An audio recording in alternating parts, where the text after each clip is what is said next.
Hey guys, welcome back to the channel. This is story about what if Godlike Naruto becomes tactical genius part 1. Before I start, please do support for more amazing content and comments for part 2. Do consider to subscribe my channel and share my video to your friends and check out the description as well. Let's start the video. Night of the Kyuubi attack. Hold off the attack and wait for the 4th Hokage. One Leaf Ninja said, "It's getting closer. Don't let it near the village." Another Leaf Ninja shouted, jumping backwards. 6 years later, Naruto had just got done having a meal at Ichiraku Ramen and was heading home. But he had to be quick, or the villagers would find him. The boy started running down the streets and into the alleyways in an effort to evade detection. While he was running, he accidentally collided with someone. Too afraid to look up, the blonde tried to run away, but the person decided to grab him by the arm, keeping him in place. Well. What do we have here?" the person asked, looking down at Naruto, with an evil glint in his eye. The guy was probably 5x the size of the young boy. "Hey everyone, it's the demon brat." There was that name again. Why does everybody call him that? Wondered Naruto with a feeling of pain and sadness in his heart. The sound of the man yelling attracted a huge group of about 15 people. Some were civilians and others were shinobi, chunin, and jonin alike. Instantly, the feeling of fear that he knew all too well washed over him. The boy knew if he tried to run, they would just catch him. He decided to take the chance anyway. He turned around and took off in the opposite direction. The mob chased him all the way to the other end of the street, where they cornered him in a back alley. It didn't take long for Naruto to realize that he was trapped. He turned back around and saw the mob slowly approaching his location. Once they were in close proximity, the shinobi took out their weapons and began to cut into his flesh, stabbing him in the legs, arms, and stomach. Then, to make matters worse, someone took out a bottle of sake and poured it all over his wounds, causing the boy to hiss in pain. "Please stop," Naruto asked weakly. This only seemed to anger them more. "Did you stop when we asked you to spare our loved ones?" The mob screamed at him. "What are you talking about? I haven't done anything to you people. I don't even know you." Naruto shouted at his attackers, trying to reason with them. "You stupid demon. You killed all our families. You should just die already, please," the blonde boy begged. "I didn't do anything. I'm just a kid." They refused to listen to his pleas. Eventually, he just gave up and let it happen. After a while, the mob resorted to just beating on him relentlessly, until he was knocked unconscious from a blow to his head. The last thing the blonde remembered seeing was black spots cloud his vision. Then he woke up in a different place, one he'd never seen before. Naruto looked around and saw that he appeared to be in a sewer. All he could feel was water up to his ankles. There was also a faint light coming from the distance. What the heck? Now they just leave me to die in a sewer. What did I even do to deserve this kind of treatment? He screamed out in anguish. Subconsciously, he began to walk towards the light at the end of the tunnel. After a couple minutes of trudging through the water, Naruto came up to a giant golden cage. Out of the darkness came a giant red fox with 9 huge tails thrashing behind him.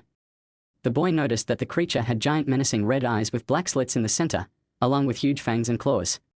It took a couple seconds, but he soon recognized who this creature was. 2 things now bothered him. 1. Where was he? 2. Why was the Kyuubi in a cage? "So my jailer finally decides to make himself known to me," said the gigantic fox, in his normal deep demonic voice. "Your jailer?" Naruto asked, confused with the entire ordeal. "Yes. You are the Jinchuriki of the mighty Kyuubi no Kitsune." Suddenly everything became clear. Now the boy understood why everybody hated him, why people called him a demon, and why they wanted him dead. "So you're the 9-tailed fox, and I'm your jailer? How is that possible?" "I was sealed into your body by your dreaded 4th Hokage," the beast answered. "So where exactly are we?" "We're in your minscape. So you're the reason everybody hates me?" Naruto accused, lashing out at the monster. "Yes, and I'm truly sorry for the torture those ignorant villagers put you through," the demon replied, concern and guilt in his voice. "I have a question. What is it? Why did you attack the village?" Naruto figured he might be able to get down to the bottom of things, if he could perhaps continue to interrogate his prisoner. "Truth be told, I never meant for any of that to happen. I was being controlled by an Uchiha using the Sharingan," the Kyuubi said, explaining his side of the story. "So the Sharingan can be used to control the tailed beast?" He was hoping with his questions, he could possibly better understand the situation himself. "Yes, that's correct," Kurama replies to Naruto's statement, surprised by the boy's level of understanding. "Wasn't this kid only 6 years old? So it wasn't your fault?" A small grin appeared on Naruto's face. The beast was truly surprised at Naruto's level of maturity. "Can I ask another question?" "Go ahead." "Who are my parents?" "Your father was Minato Namikaze, and your mother was Kushina Uzumaki." Naruto was shocked. His father was his hero, the 4th Hokage, and his mother was the legendary Red Hot Habanero. "So my father was the 4th Hokage, aka The yellow flash of Konoha, and my mom was the red-hot habanero? He asked for confirmation, amazed with the lineage he now knew he was a part of. Yes, the fox answered, confirming Naruto's thoughts as true. Can you tell me about them? Maybe if he knew who they were, he might be able to help the boy gain a better understanding of what they were like. I'm sorry, I can't. I don't really know much about them. That's okay. I'll just ask Old Man Hokage, Naruto responded. He wasn't at all bothered by the fox's answer. In fact, he figured that would be the case. The Kyuubi was deep in thought, contemplating what he should do next. He decided he would try to train Naruto to be a strong ninja. After all, he couldn't have his jailer be pathetically weak now, could he? Hey kid, yes. Naruto looked back up at the creature. How would you like me to train you to become a really powerful ninja? Naruto was overjoyed. No one had ever offered to train him. Best of all, however, it was offered by the strongest Biju in the world, or so he thought. The 10 Tails is the strongest. There were still a few things he needed answered though. Before we train. I have a question, what is it? Not surprised he's already asked the fox like 5, the beast went over in his head. Needless to say, Kurama was getting slightly irritated with the blonde's barrage of questions. What's your name? I mean, it can't actually be Kyuubi. Can it? Now he was even more shocked. No one ever asked him that question. It's Kurama. Kurama?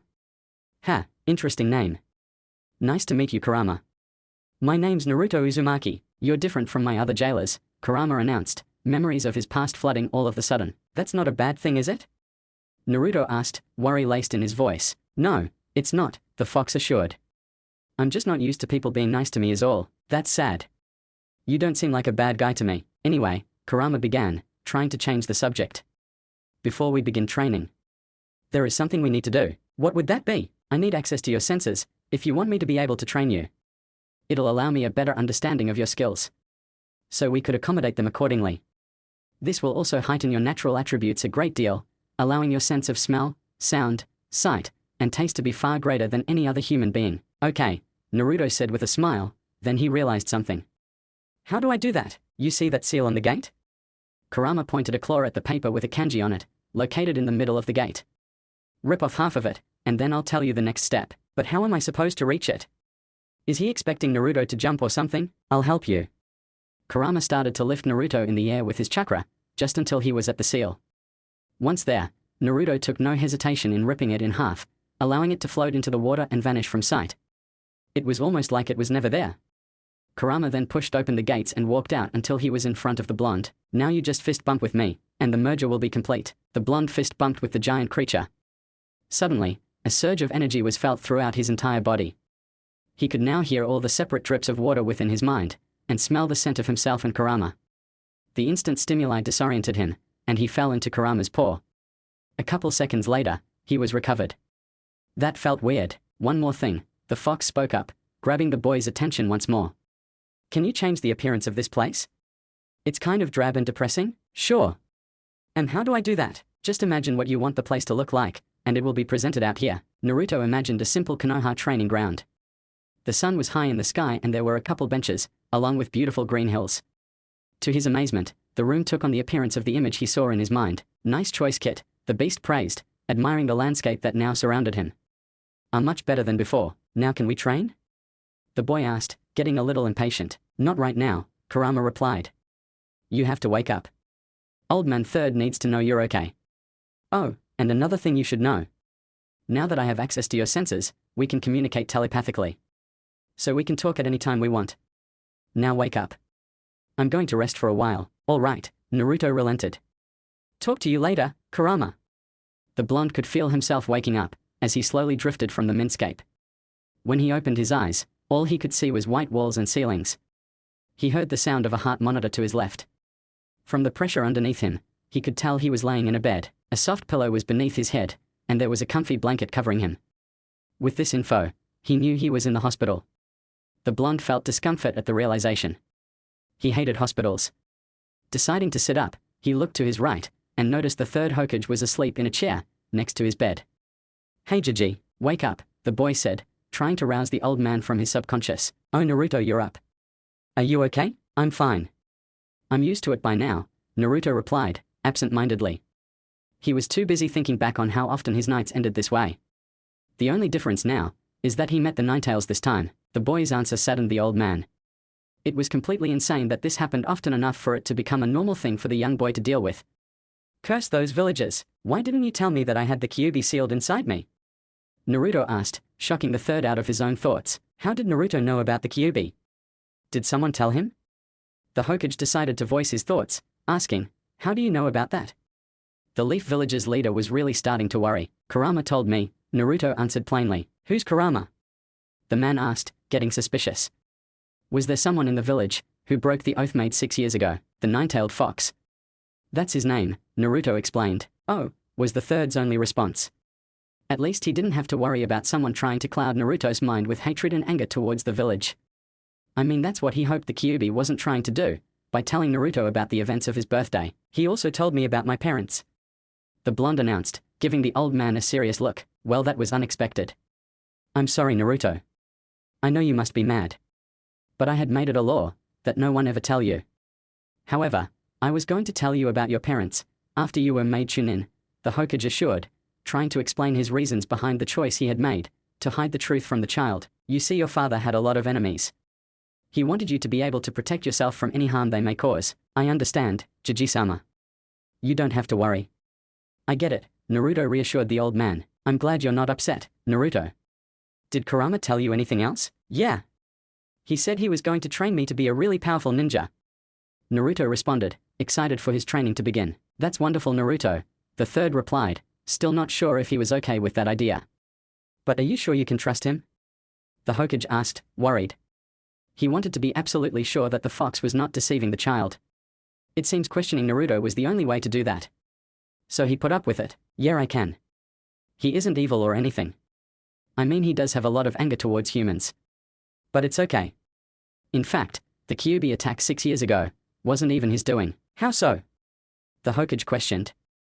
Now he was extremely nervous. He was being controlled by an Uchiha with the Sharingan, Naruto answered, explaining his previous statement. Oh. Once again, this was the Hokage's only response. Speaking of training, Naruto. I've decided to enroll you in the academy next year. That way you'll be able to start your first step to becoming a ninja, the man informed the boy, with a smile on his face. That's awesome, Jiji. The blonde shouted, forgetting the honorific, due to his excitement. That gives me a year to train with Kurama, so I'll be even stronger when I join. That's great, Naruto. The Hokage is going to have to watch his training closely. The man was still not sure he likes the idea of the demon teaching the boy. Now, I want you to come by my office tomorrow. There's a couple of things I want to give you. Oh, and you're free to go whenever you want. Naruto immediately jumped out of bed and hugged the third. Then he ran out the door, probably the happiest he's ever been in his entire life. Training ground number 3. Alright, Kurama, what's first? Naruto asked the fox, using their new telepathic link. First, I want you to learn the Shadow Clone Jutsu. With your chakra you won't be able to create regular clones. The SCJ gives you memory feedback, which allows you to retain the memories of your clone's experiences. This in turn will help you further your training at a faster pace, meaning what would take 1 month to learn normally would only take 3 days if you were to use 10 clones, the fox replied. So I'll be able to become stronger, even faster? Awesome. So first, do you know what chakra is? Not really, I should have known. You are only 6 years old after all. So there are 2 distinct energy sources that you have, physical and spiritual. Physical is the energy within your body's billions of cells, and spiritual is your training and experience. When you combine these 2 energies, it creates chakra, which is the ability to use all types of jutsu, i.e. ninjutsu, genjutsu, fuinjutsu, etc. But in order to use these effectively, you need to augment your chakra control. This will be harder for you, because of your massive chakra reserves. Alright, I'm ready, Naruto announced, taking it all in. How do I do the SCJ? What you need to do is form a cross with the pointer and middle finger of both your hands, and gather chakra. Whilst doing this, picture yourself splitting multiple times. With your chakra reserves, it should be easy for you. Okay. I'll give it a try. Naruto did what he was told, gathering chakra around his body and imagining himself splitting in 2. Due to his lack of chakra control, about 200 Narutos showed up. Both the blonde and Kurama were amazed at how many there were. To begin, we'll have half of your clones practice chakra control by doing some tree climbing. The other half will be practicing taijutsu. Taijutsu does not require chakra. But that does not mean you can't use chakra in taijutsu. In fact, using chakra in taijutsu will actually make you stronger and faster than you already are. Alright everyone, Naruto said, turning to the clones.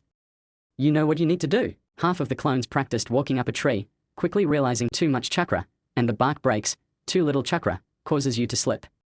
The other half started practicing their taijutsu. While his clones were working, Kurama gave Naruto a training regiment.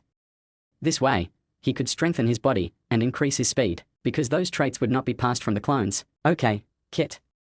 I want you to do 30 laps around the training ground. Next do 100 push-ups, followed by 50 sit-ups. You're going to be doing this every day, the beast instructed, secretly enjoying the look of exasperation on his student's face. Are you crazy? Is this fox serious? I can't do that. Yes you can, and you will. Now do it. The beast commanded. Naruto begrudgingly began to do his exercise. Once he was done, it was around 12 o'clock. Kurama told him to dispel his clones 20 at a time. The entity noticed Naruto was dazed and gave him some advice. Don't take time to sort through the memories, you have the knowledge. In battle, 1 second is all it takes for you to be defeated. Okay, good to know. Now that you have your clones' memories, walk up the tree. Naruto walked towards the tree, and subconsciously put in just the right amount of chakra into his feet. He put one foot on the trunk, followed by the second one, and proceeded to walk all the way up the tree, before coming back down. Wow, that was easy, and awesome. Don't get too excited. That was just the first step. Tomorrow we will do water walking, which takes slightly less chakra, causing it to be more difficult. But for now, I want you to check out some books on chakra theory, fuinjutsu, ninjutsu, and taijutsu. Have your clones read them, and then dispel them when they're done. That should make your training progress even further. While they're doing that, you're going to go into town and get a few things. Naruto created the clones and sent them to the library, then he headed into town. So what do we need to get Kurama? First some ninja tools, then some food, and finally new clothes. But whenever I try to buy stuff from the store, I'm kicked out, or overcharged. He explained, anger laced in his voice. That's why I'm going to teach you the transformation jutsu. The demon explained, clearly annoyed. Does this kid not realize that he has a plan? All you have to do is gather chakra around your body, and imagine a person you want to look like. It's very similar to how you change the appearance of your minscape. Naruto began gathering chakra, and imagined the body of a random ninja he saw during one of the attacks against him. After he transformed, the boy purchased a kunai and shuriken set, along with some blast tags and training weights. Kurama told him that he would need them to increase his speed and strength. For food, he got eggs, milk, some fruits and veggies, and any other food that would be considered healthy. Then he went to the clothing store, and purchased some black shinobi sandals, white shorts, a black shirt with a red Uzumaki crest on the back, a shuriken pouch for his right hip, a kunai holster for the outside of his right leg, followed by some wrappings to hide the weights. He also decided to buy a black jacket, with a white Uzumaki crest on the back. This completed his new fashion style. It goes without saying, that he now looked like a real shinobi, and was ready for all of his training. The next day, Naruto woke up bright and early, put on his weights which were 20 pounds on his legs and 10 pounds on his arms. He wrapped them up, ate a nice breakfast of eggs, bacon, and pancakes. Then he took a shower, got dressed, did his routine, and finally headed to the Hokage Tower. Hokage Tower. Once Naruto got to the tower, he ran up the stairs and knocked on the door. He waited till he heard her come in, and strolled inside to see what the old man had to give him. Hey Jiji. What did you want to give me? Naruto asked excitedly. Is that you, Naruto? I almost didn't recognize you with your new clothes. Yup. It's me. Kurama taught me the transformation jutsu. So I was finally able to buy stuff without getting kicked out or overcharged, Naruto answered, grinning sheepishly. I'm glad. Now about why I asked you here. I wanted to give you a few things from your parents. Oh, what are they? Well, first, there is a map to the Namikaze compound that your parents had. The house uses a blood seal though. So only you or anyone you allow in will be able to enter? Second, I wanted to give you some scrolls from your parents.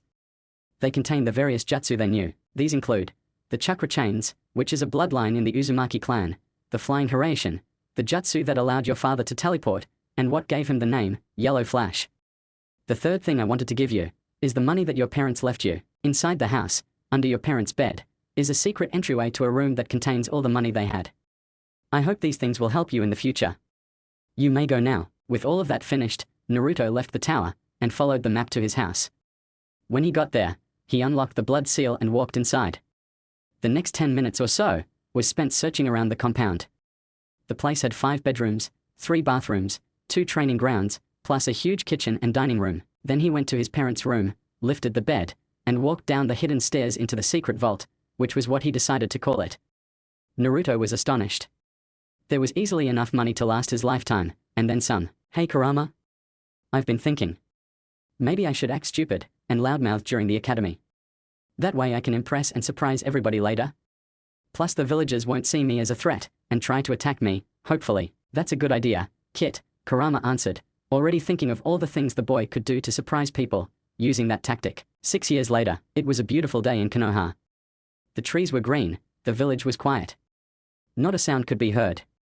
Naruto Uzumaki can be seen running from some Chunin-level ninja with a bucket of paint, laughing at the fact that they can't catch him. Ha, ha, ha, ha, ha, Naruto, get back here. You've really crossed the line this time, one of the Chunin shouted at the boy, continuing to chase him all over the place. Give it up? You're just jealous cause you don't have the guts to do what I did. Ha, losers, wannabes. You'll never catch me. With the Hokage. The Hokage was in his room painting a symbol on a scroll, when a random ninja popped in. Lord Hokage, he shouted, grabbing the old man's attention. I hope you're not bothering me with some trivia, and don't tell me it's Naruto again. The somewhat grumpy Hokage replied. It is Naruto again. He climbed up the great stone monument and put graffiti all over the Hokage, the ninja informed. Back with Naruto. Naruto continues to bounce up and down the walls of the buildings, evading capture. He quickly runs down the street, allowing them to follow after him. Unknown to them though, Naruto was hiding behind a cloth that was designed to look like the fence. Once they're gone, he pulls down the cloth and continues to laugh at their lack of skill. Ha, ha, ha. That was too easy. Oh yeah, Naruto. Some scared-faced ninja shouted, announcing his presence behind the boy. Where'd you come from, Iruka-sensei? What are you doing here? Naruto accused, turning around after he fell on his butt. Was that too much? No. What are you doing here? You're supposed to be in class. Academy classroom. Naruto is currently tied up in the center of the class, being scolded by Iruka-sensei. I'm at the end of my rope here, Naruto. Pun intended. You failed the graduation test last time, and the time before that. Now you have another chance. And you're messing up again, Naruto grunted in fake indignation. That was on purpose, he replies in his head. Iruka's eye started twitching in irritation. But because you missed it, Naruto. Everyone will review the transformation jutsu. A series of ormans and groans were heard throughout the classroom. Time skip. All right, Sakura here. Let's do it. Transform, the Pinkette declared. A puff was heard, and in her place was a copy of Iruka. Transform into me, good, the teacher says, writing something on his notepad. I did it. I did it. Sasuke, did you see that? Sakura says, turning to her crush. The boy in question chose to ignore her. Rejected, she walked back to her place in line. Next, Sasuke Uchiha, Iruka announced. Sasuke, who doesn't even say anything, transforms almost perfectly. The height of the transformation was off by a few inches. Good. This is a total waste of time, Naruto. A boy with a pineapple haircut says, from his spot to the right of the blonde. Yeah. We always have to pay for your screw-ups. A second student, this one being a girl with platinum blonde hair, continues, following up on the boy's statement. Like I care. Naruto replied to their whining, pretending to actually be bothered by what they were saying. Next, Naruto Uzumaki. Should I give them a surprise, Kurama? He asked the fox using his mental connection with the demon. Yes. It'll be hilarious seeing their reactions. Kurama laughs already thinking about it. Transform. Naruto transforms into Iruka, perfectly, shocking the entire class. Bet you weren't expecting that, were you? He says with a smirk on his face. He did it perfectly, even better than the Uchiha. Good job, Naruto, perfect score. Smiling, Iruka placed a 100 by his blonde student's name. Hokage monument. You're not going home until you've cleaned off every drop of paint. Iruka yelled from his spot above where the boy was suspended in the air with rope. Naruto stopped washing the paint and glared at his teacher. Like I care. It's not like there's anybody at home waiting for me. Iruka felt empathy for Naruto's present situation. It was a lot like his childhood. Maybe he should reward him with some ramen, Iruka mused. To congratulate him for acing the transformation jutsu. Hey Naruto. Naruto stopped his cleaning once more. What do you want now, sensei? The boy asks with a fake scowl on his face. I was thinking. Maybe after you're done, we could go out for some ramen. The good stuff, what do you think? I'll have this done in no time then. The boy was actually excited. Even though he ate healthier now. Ramen was still his favorite food. Ichiraku ramen. Naruto, why would you do that to the Hokage faces? I mean, you know who the Hokage are? Don't you? The scared Chunin asked the boy, who was hungrily scarfing down noodles. Of course I do. They were the best shinobi of their time, right? Best of the best, undefeated ninja champs. And the fourth Hokage is the one who saved the village from the nine-tailed fox. By sealing it in him, Naruto added as an afterthought. He was the most amazing. Then why would Dash, the Chunin started asking, before the 12-year-old cut him off. Because I'm going to be better than all of them. Me? Naruto, the next Hokage. A ninja legend. Then everybody will have to stop disrespecting me, and look UP to me. Academy next day, the final exam will be on the clone jutsu. When you hear your name called, please proceed to the next room, Iruka instructed his class. Scene skip. Alright Naruto. All you need to do is create 3 identical clones, Iruka explained, really hoping Naruto finally passes, and fulfills his dream of becoming a ninja. Sensei? Can I do a different kind of clone jutsu, I guess? Shadow clone jutsu? Naruto exclaimed, putting his hands up in the cross symbol. 3 solid clones of the blonde puffed into existence. Those are solid clones. He's mastered an extremely advanced jutsu. Great job Naruto, you graduate. Come pick a headband, Iruka congratulated, whilst gesturing to the many headbands that were folded up neatly on the desk. Do you have any in black? Yeah, here you go. Iruka handed him a black Konoha headband that was in a drawer to his left. Thank you. Naruto says, grabbing the object from Iruka's hand. Piece of cake, he says to the fox in his mind. Walking out of the room with the item in his hand, he surprised every one of his classmates. Nice job Dobby, the raven-haired boy, who almost did as well as him on the transformation test said. He was congratulating, but also insulting the blonde at the same time. Naruto knew this of course. I can't believe you passed. But you'll still never be as good as Sasuke, the pinkette declared with a smug look on her face. You're right, Naruto replies, with a smirk on his face. I'm better. What did you say, loser? Does this guy really think he is as good as him? The boy was an Uchiha? That alone means he's better. Wow. I thought you were cool and level-headed. I didn't think you'd be angered so easily. Naruto was clearly mocking the boy. And it was working. Sakura was angry that Naruto made fun of her precious Sasuke. She went to hit him, but he easily dodged, shocking everyone in the room once again, even Sasuke. But he wouldn't show it. I would appreciate it if you didn't try to hit me anymore. Thank you, and goodbye. The only thought going through everybody's head as Naruto left was, is that the same Naruto? Sasuke ran outside after Naruto in a fit of rage.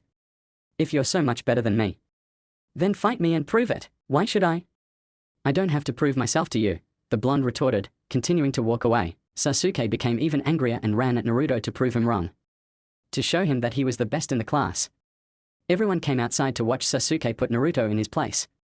But what happened next shocked them to their core. Right as Sasuke was about to punch Naruto in the face, the usually annoyingly happy blonde had grabbed Sasuke's hand, flipped him over his head, and slammed him on the ground. Naruto then grabbed a kunai from his weapons pouch, and held it to Sasuke's throat. He kept it there for a few seconds, then walked away, leaving everyone wondering, what the heck just happened? The next day, Naruto woke up to the sound of his alarm blaring through his house. He reached over and smashed the snooze button. What time is it, Kurama? It's about 8 a.m. You should get ready to go to the academy for the last time. Oh yeah.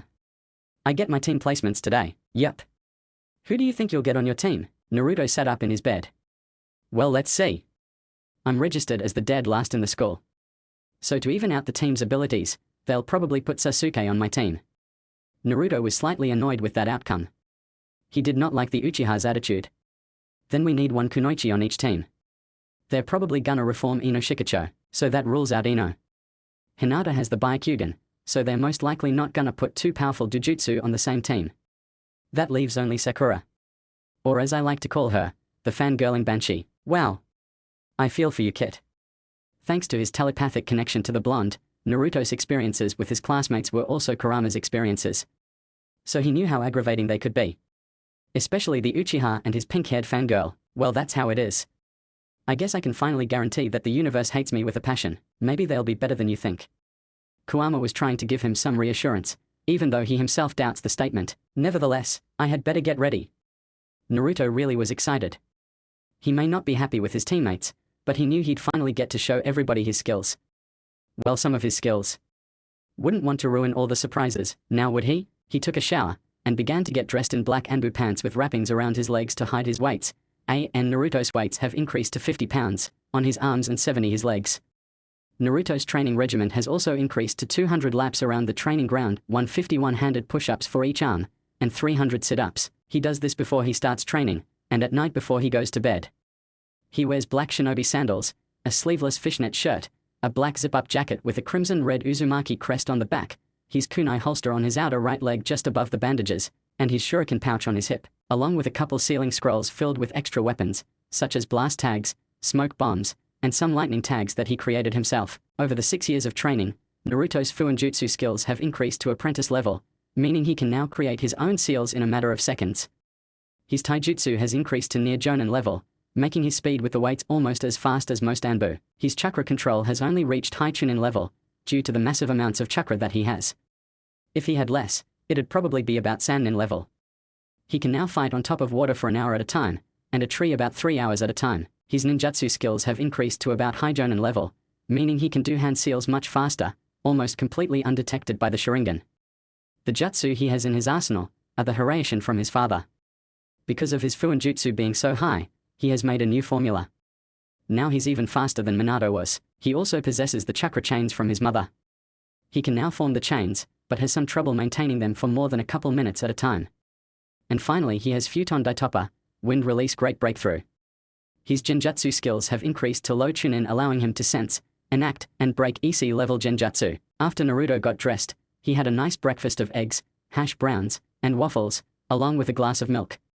Then he headed out the door to the academy, ignoring the hateful glares and words that were thrown his way. No matter what they said, he just smiled at them, and walked away. Time skip academy. Naruto walked into the class, a smile still on his face due to his excitement of finally becoming a ninja. Everyone else was still thinking about what happened yesterday. They shrugged it off, figuring it was just luck. This was due to the idiotic look present on his face as he walked in. Yeah, they still thought he was weak. They're in for a huge surprise. Iruka walked in, expecting to have to calm the class down. But instead he was surprised at how quiet it was. He decided to just go with it. Less work for him this way. Now before we start, Iruka began to speak, addressing his former students. Due to unforeseen consequences, Mizuki will not be joining us today. He noticed the confusion on everyone's face. He was not allowed to divulge any more info than what he had already told them.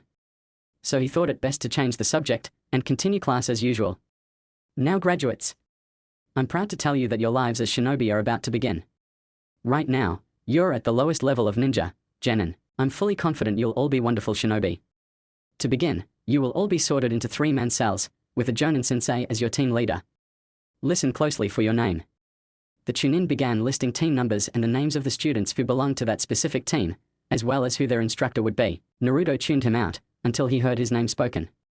Team 7 will be Naruto Uzumaki. Said Blonde, lifted his head, and started to pay attention once more. Sasuke Uchiha, and Sakura Haruno, yes. See, I'm on the team with Sasuke. In your face, Ino. The Pinkette yelled to a female student, now known as Ino, who was seated behind her. Don't get in my way, Dobi, Sasuke jeered in a smug tone to his new teammate, trying to get the Blonde to lash out like the moron Sasuke thought he was. But to everyone's utter surprise, Naruto didn't retaliate by calling Sasuke a Temi. The boy in question completely ignored the Uchiha's obvious baiting. This did not go over well for the brooding boy. Sure, Sasuke himself may ignore people, but he absolutely hated it when people did the same to him. His mindset was that he should be treated like royalty, and anyone he spoke to should be honored that they were even worth his time. Hey! I'm talking to you, idiot. Naruto still didn't rise to the challenge. I'm sorry, did you say something? He turned towards the Uchiha, blinking owlishly. As of now, the entire class, even Iruka, had their mouths hanging open. They for sure thought he was gonna do something in his usual, loud-mouthed, idiotic way. With Hiruzen and the Jonin senseis, the Jonin were watching the class through the crystal ball, and they too were bewildered by Naruto's lack of immaturity. Like everyone else, they were led to believe that Naruto was loud and obnoxious. Yet what they were seeing was the complete opposite. Everyone in the room sweat dropped at Naruto's Kakashi-like reaction towards Sasuke, that he himself would use on Guy. Great, another one. Let's hope he doesn't adopt Kakashi's tardiness as well, they all thought. I thought he was supposed to be a loudmouthed brat, one of the Jonin, who was smoking a cigarette, remarked. Yeah, me too, said another one of the instructors. It was a woman with midnight black hair and dark red eyes.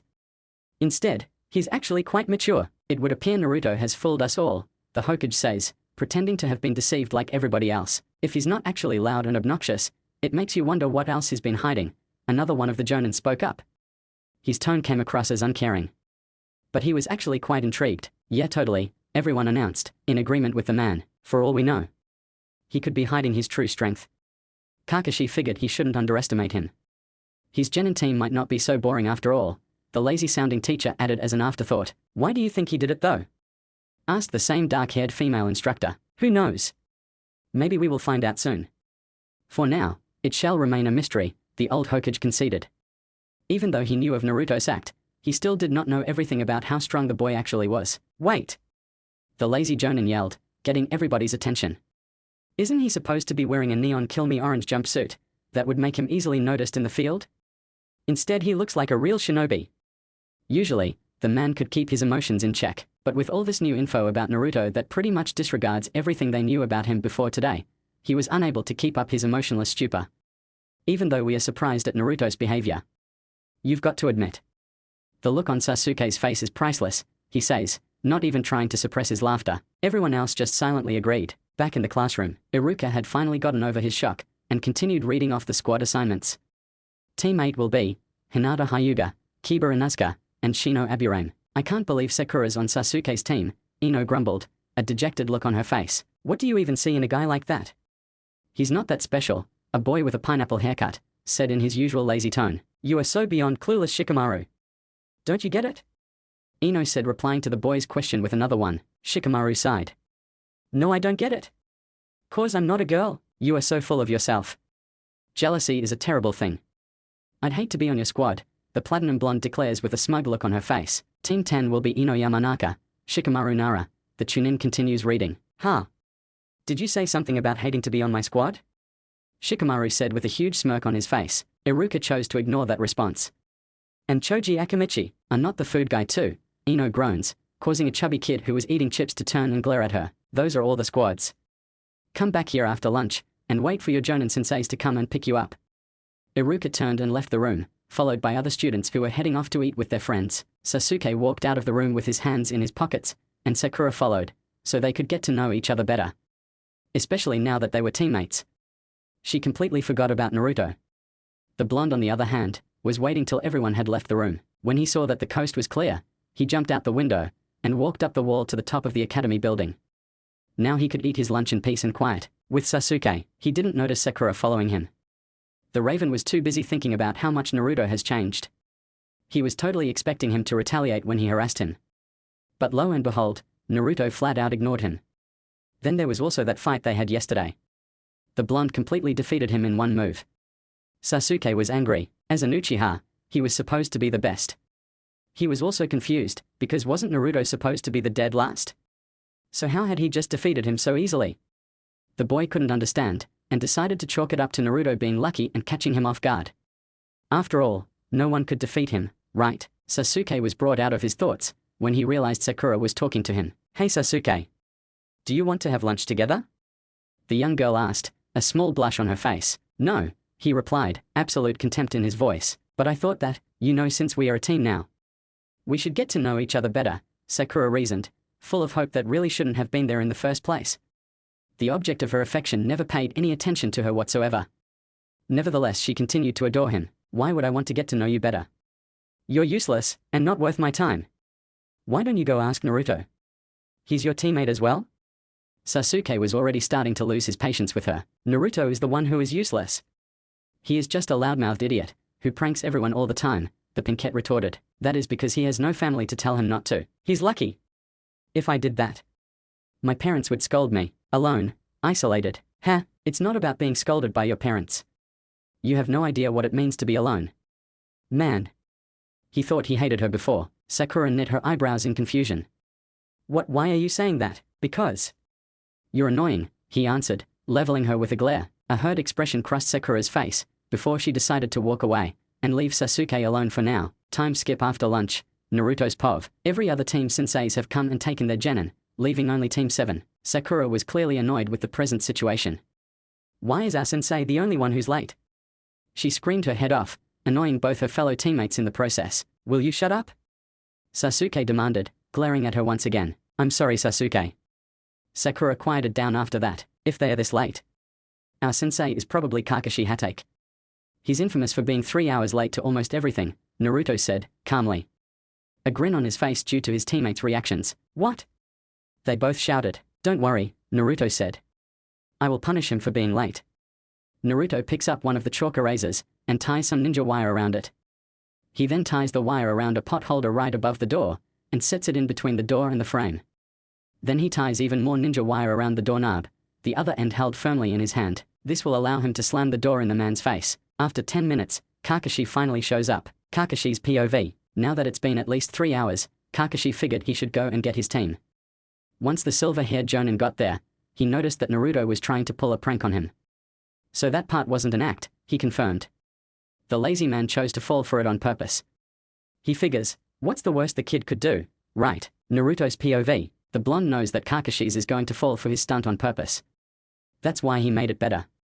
Guys, he said, grabbing the attention of his teammates. I'm positive Kakashi is going to fall for my prank purposefully. Which is why I made it more complex. Watch, it's gonna be hilarious. Once Kakashi stuck his head in the doorway, the eraser fell on his head.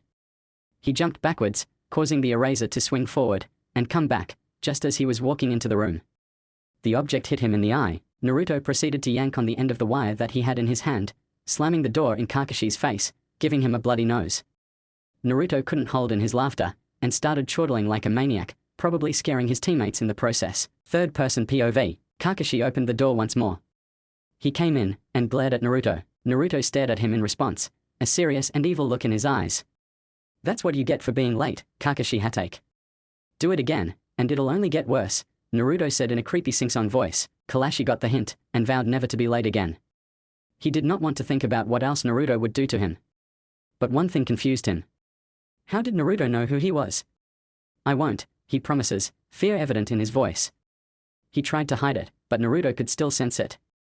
Meet me on the roof, the man instructs, before shining away. Sakura and Sasuke started walking out of the classroom, and toward the stairs. Naruto, on the other hand, jumps out the window, and runs up the wall, just like he did during lunchtime. When Naruto reaches the top, he jumps over the railing and lands in front of Kakashi, scaring the crap out of the Jonin Cyclops. After a couple minutes, Sakura and Sasuke come up the stairs, onto the roof. They were shocked to see Naruto already there.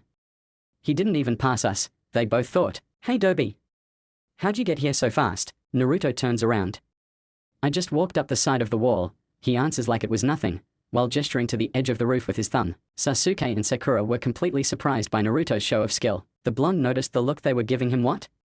I don't know the Shunshin technique that Kakashi used. So I had to improvise, he explains, once again like it was nothing. Kakashi was shocked as well. He didn't think Naruto had any chakra control whatsoever to be able to do something like that. He added that one to the growing list of surprises. Alright, now that we're all here, we can introduce ourselves. Sakura turned her head to Kakashi, a quizzical look on her face. How do we do that? Seriously, did this girl just ask him that question? You know, tell us your likes and dislikes, hobbies, dreams for the future, stuff like that, Kakashi explained. It is common courtesy to introduce yourself first, Naruto says, turning to the lazy Jonin, a small grin on his face. Me? I'm Kakashi Hatake. I like things and I dislike things, he says. Dreams for the future? I haven't really thought about it, and I have lots of hobbies, Kakashi finished with a nice smile. Are you kidding? That was totally useless. All he told us was his name, Sakura says, looking towards her peers. No shit, Sherlock, Naruto remarks. Annoyance in his tone, Sasuke silently agreed. Sakura glares at him. Now you blondie. Kakashi pointed at Naruto. I'm Naruto Uzumaki. I like ramen, my friends, and flowers. I dislike fangirling banshees, arrogant snobs who think they deserve respect, just because of their family name, and perverted people who are always late. Naruto makes sure to look everyone straight in the eye, as he mentions the parts that apply to that specific person. My hobbies include training and talking to my friends. Dreams for the future are to have people finally acknowledge my existence, in a positive way. Then once I've done that, my dream is to become Hokage, and change the village for the better. He finished his introduction, complete seriousness. Everyone there was truly amazed at how much thought Naruto put into what he said. Kakashi came out of his daze a few seconds later. He mentioned something about all of us in his list of dislikes. Geez, this kid is not at all what he expected. Pinky, he says, gesturing to Sakura. Your turn. Sakura glared at the Jonin, this time. She hated that nickname. I'm Sakura Haruno. I mean the person I like is, she glances at Sasuke. My hobbies are, she looks at Sasuke again. My dreams, she stares at the boy one last time, squeals, blushes, and hides her face with her hands. Figures. Girls her age are more interested in boys than ninja training. And what do you hate? Kakashi asks, already knowing the answer. Naruto. Sakura growls, once again, glaring at him. Kakashi looks to see how Naruto reacts. She was his crush after all. To his further surprise, Naruto made no indication of even caring about what she said. Guess that was also part of the act. That's another one on the list, he supposed. Now you, the brooding one. My name is Sasuke Uchiha. I dislike a lot of things and don't particularly like anything. What I have is not a dream, Sasuke begins. His voice takes on a darker tone. Because I will make it a reality. I'm going to restore my clan, and destroy a certain someone. Kakashi and Naruto both figured that was the case. Sakura was thinking about how cool and hot Sasuke was. That was certainly interesting, Kakashi mused. Well, you're each unique, and have your own ideas. We'll have our first mission tomorrow. Sakura was surprised. They were already going to be doing a mission. What kind of mission is it, Sensei? It's one all four of us will do together. Kakashi settled on being as vague as possible. What is it? Now Naruto was intrigued. A survival exercise, he responded. Once again, being extremely cryptic. What? I thought we were supposed to do a real mission. Not more practice. We already did that stuff at the academy. That's how we got here. Was this guy for real? Who does he think they are? A bunch of kids. This is not like your previous training, Kakashi replied, giving the group a tiny bit of info to go on. Sakura took on a somewhat smug, snotty countenance. So, what kind of training is it then? Kakashi chuckled darkly. This irritated Sakura greatly. Hey! That's a normal question. What's so funny? The man smiled under his mask. Well, if I tell you the answer, you're not going to like it. Sakura was even more confused. Who? The Jonin elaborated. Of the 27 graduates that just came here, only 9 will actually be accepted as genin. The other 18 will be weeded out and sent back to the academy. In other words, this is a make it or break it pass-fail test, and the chance that you'll fail is at least 66%. Immediately, Sasuke turned serious. Sakura started freaking out. Naruto? Well, Naruto looked impassive. Like what Kakashi had just said, did not shock or worry him one bit. Maybe he already knows the point of the test, Kakashi wondered. See, didn't I tell you wouldn't like it? That's crazy. What was the graduation test for, if we are still not genin? Sakura really did not like the possibility that there was still a chance she could be separated from her Sasuke. Oh, that. That was just to select the candidates who might become genin or not, Kakashi explained, an apathetic tone to his voice. What? This is ridiculous. There is no way that Sakura will allow Sasuke and her to be split apart. That's how it is. I decide whether you pass or fail. Be at the designated training spot at 5 AM, and bring your ninja gear. Kakashi scanned the group, gauging their reactions. If Sakura fails, she'll be separated from Sasuke. This is a trial of love, she mused. Sasuke had to pass if he wanted to get stronger. The Raven glanced towards his groupmates. Sakura and Naruto better not hold him back. He is not really worried about Naruto. But Sakura is pathetic. This is gonna be easy, right, Kurama? Naruto spoke to the beast telepathically. Yeah, probably. That's it. You're dismissed. Oh, tomorrow you better skip breakfast, or else you'll puke, Kakashi added. One last nail in the coffin. He wanted to try one last time, to see if he might possibly get a rise from Naruto. Naruto stood up. Well, I'm not skipping breakfast, or else I won't have enough energy for the mission. After all, it is the most important meal of the day. He was hoping his team would get the hint. Was he trying to get them to eat, because he knows what's coming, or is he just plain rebellious? Either way, it doesn't look like they're catching on. Kakashi was starting to wonder about the competence of his 2 other students. Sakura also stood up, and chose to scold the blonde by yelling at him. Naruto, don't be stupid. The sensei just told us not to eat, you idiot. Naruto spoke even louder this time. Does it look like I care? I need my energy if we're going to be doing a mission. Yup.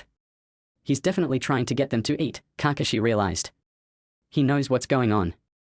But how does he know? Naruto's explanation started to turn the wheels in Sasuke's head. Is he trying to tell them something? Maybe he should eat. Then again, Kakashi did tell them not to. But the way Naruto stressed the words, need, energy, and mission.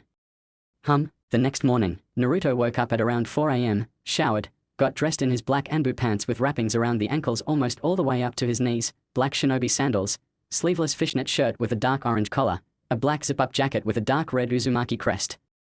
The jacket had 4 pockets. 2 of them were on the inside of the jacket, close to the sleeves on both sides. The other 2 were in the same spot, but they were on the outside.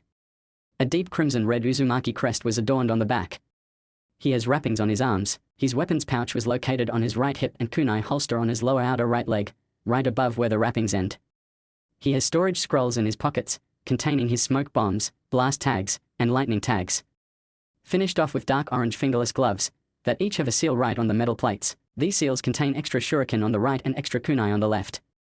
He was ready for anything. He ate breakfast, performed his workout routine, and headed to the training ground. He really hoped his team took the hint about eating breakfast. He ate breakfast, did his workout routine, and headed to the training ground. He really hoped his team took the hint about eating breakfast. Training ground. Once he got to the training ground, it was about 4:45 a.m. 10 minutes later Sakura and Sasuke showed up. Sakura was exhausted. Sasuke looked as if he woke up this early every day. 3 minutes went by. Naruto started planning ways to punish Kakashi if he was late. He could zap him with his lightning tags, take his book and throw it in the water. He must have looked creepy. Because after he thought of that option, Sakura and Sasuke inch away from him. Sorry guys, the blonde looked sheepish. I was just thinking of ways to punish Kakashi-sensei.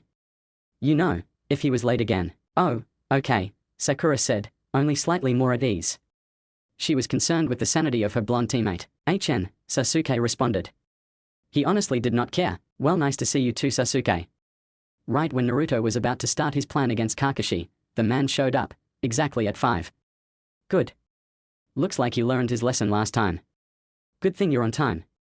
I'd sure hate to have to punish you again, Naruto said in the sweetest voice he could muster. Everyone just took a step back from him once again.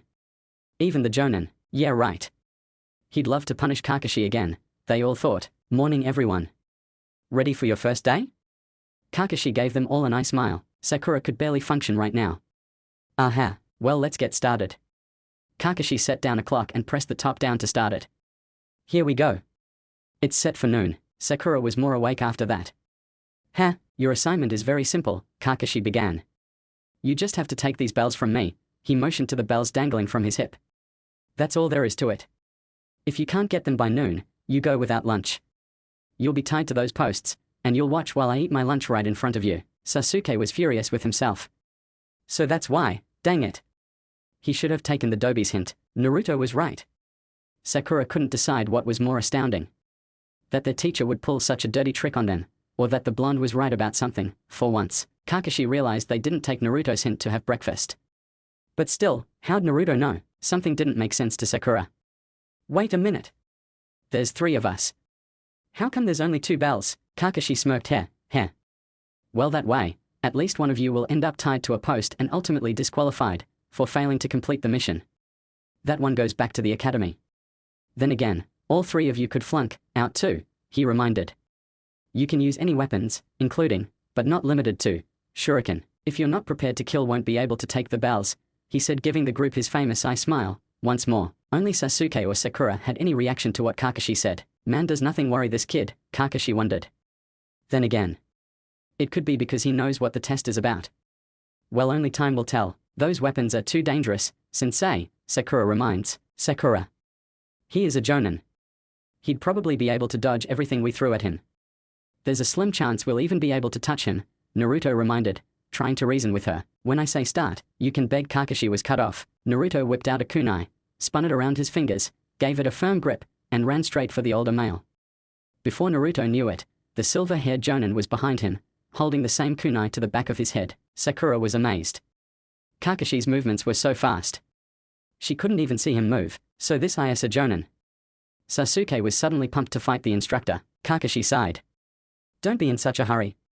I didn't say start yet. Naruto smirked. What? Kakashi couldn't finish phrasing the question. Because the Naruto he was holding burst into smoke. Shadow clone. When did he create it? That's funny.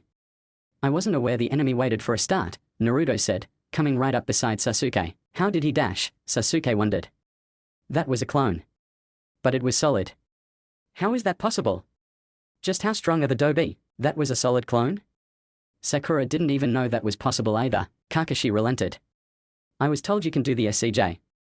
But I didn't even see you do the hand sign. Naruto smirked once more. That's because you weren't using your Sharingan. Kakashi of the Sharingan, aka Copycat Kakashi, master of 1,000 jutsu. Kakashi was truly astounded. What? How did you know about that? I have my ways, Naruto replied, absent-mindedly. This kid continues to surprise and impress him. He'll have to stay on his toes while he fights him. Kakashi vowed never to underestimate Naruto too much. He was still a genin after all. So the boy couldn't be too strong, and yes. You won't be able to read your book while we fight, Naruto spoke up, stunning the Cyclops even more. How di? The look on your face says it all, Sensei, Naruto interrupts, with his signature grin. It gives more of a fox-like quality to the boy's appearance. Kakashi figured they should get a move on. Well, Naruto is right. Your enemy won't wait for a start. So start. He threw down a smoke bomb and faded from their view. All the genin present jumped away in separate directions. Third person's POV. Once Kakashi yelled start, both Sakura and Sasuke jumped away and hid. Sasuke in a tree and Sakura under a bush. Ninja must know how to conceal their movements and hide effectively, Kakashi said to no one in particular. Well, they understand that much. They've hidden well. Wait, what's Naruto still standing here for? Jonin wondered. Naruto. I said start. What are you still doing here? Naruto smirked. I know what this test is really about. Oh, and what's that? Kakashi wasn't surprised. He figured that was the case. Naruto was silent for a moment. It's about teamwork, isn't it? Yes, you're right, Kakashi conceded. For curiosity's sake. Would you mind telling me how you figured it out? A few things. 1. Naruto says, holding up his pointer finger. Squads are always carried out with 3 genin students, and 1 jonin sensei.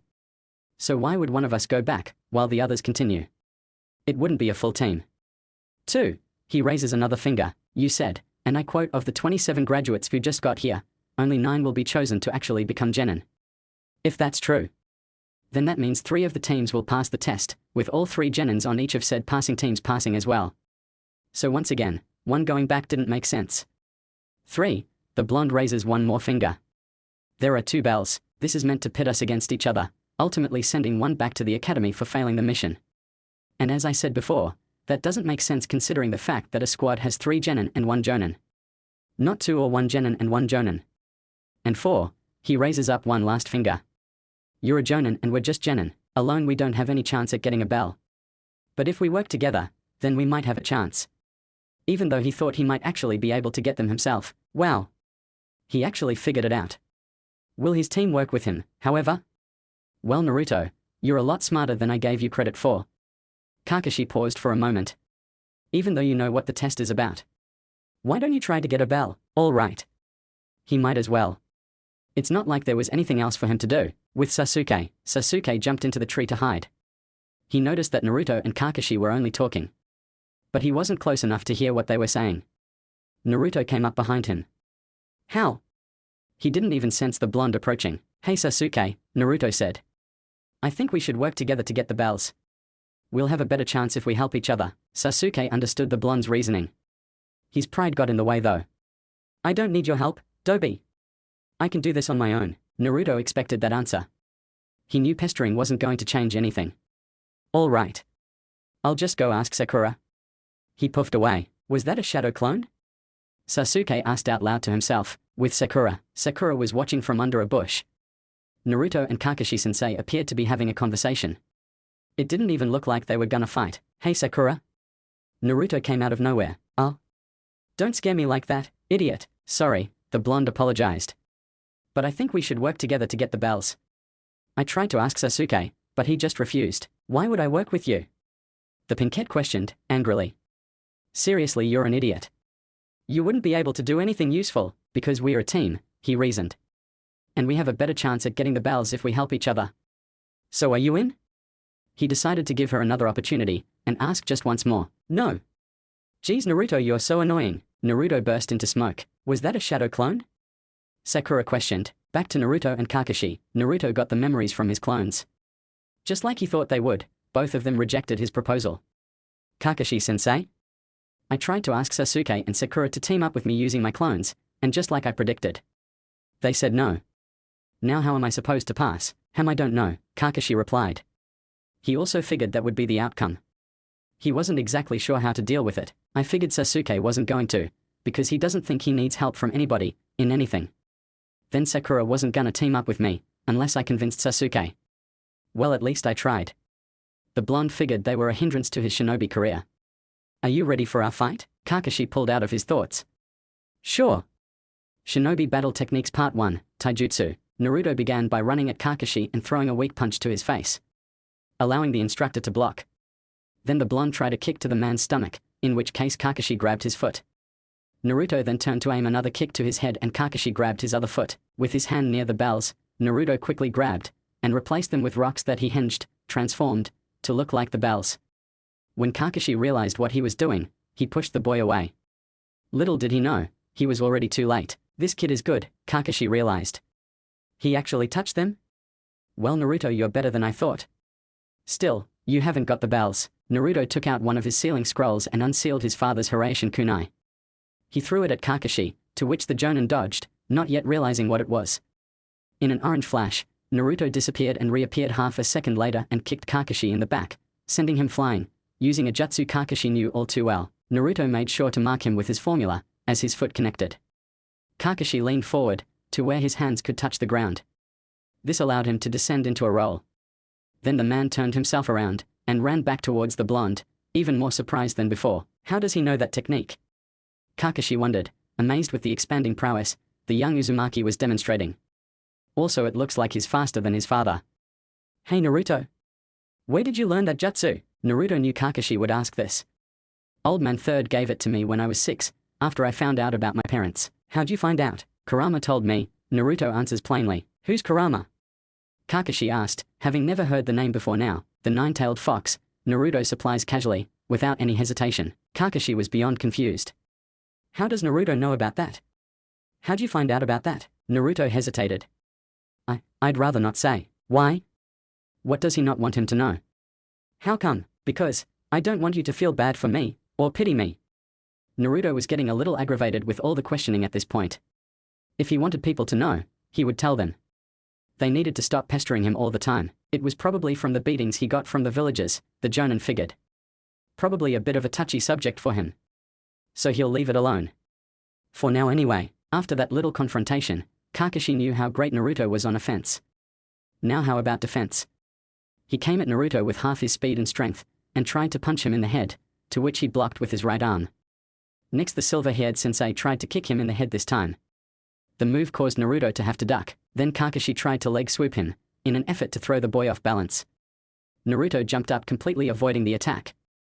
While in the air, Kakashi threw another kick to his side, propelling Naruto into a tree. Kakashi didn't think the blonde would do that well. Granted, the man was only using half his speed and strength. Still, it was quite the impressive feat. Kakashi? Naruto questioned, in a scolding manner. Don't you know it's not good to let your enemy get behind you? What? After Kakashi got over the shock, he kicked the blonde into the tree. Wait. Kakashi looked and saw the Naruto that he kicked, vanished in a puff of smoke. It was another shadow clone. Okay. I know you said I wouldn't be able to see the hand sign, unless I was using my Sharingan. But when did you find the time to make a clone? Naruto grinned. Simple. You've been fighting one the entire time. Was Naruto serious right now? Naruto laughed. Right before we fought, I used the Kawarimi, replacement jutsu, to switch with one of my pre-made clones. Well, that explains it, but what is he doing? Wait. That's the hand sign for a wind jutsu. He shouldn't even have started his elemental training. Not till he's a Chunin at least. Futon Daitopa. Wind release. Great breakthrough, Naruto announced, generating loads of wind chakra. A huge gust of wind started coming from all around Naruto, blasting Kakashi back 20 feet. Then he vanished, and kicked Kakashi in the back once again, sending the man back where he came from. Naruto threw the Hiraishin kunai, and appeared above Kakashi's body. The boy slammed the Jonin into the ground with his foot, creating a Kakashi-sized crater. Kakashi climbed out of the hole, bruised and dirted. Just what level are you at, Naruto? There's no way he is just a simple genin.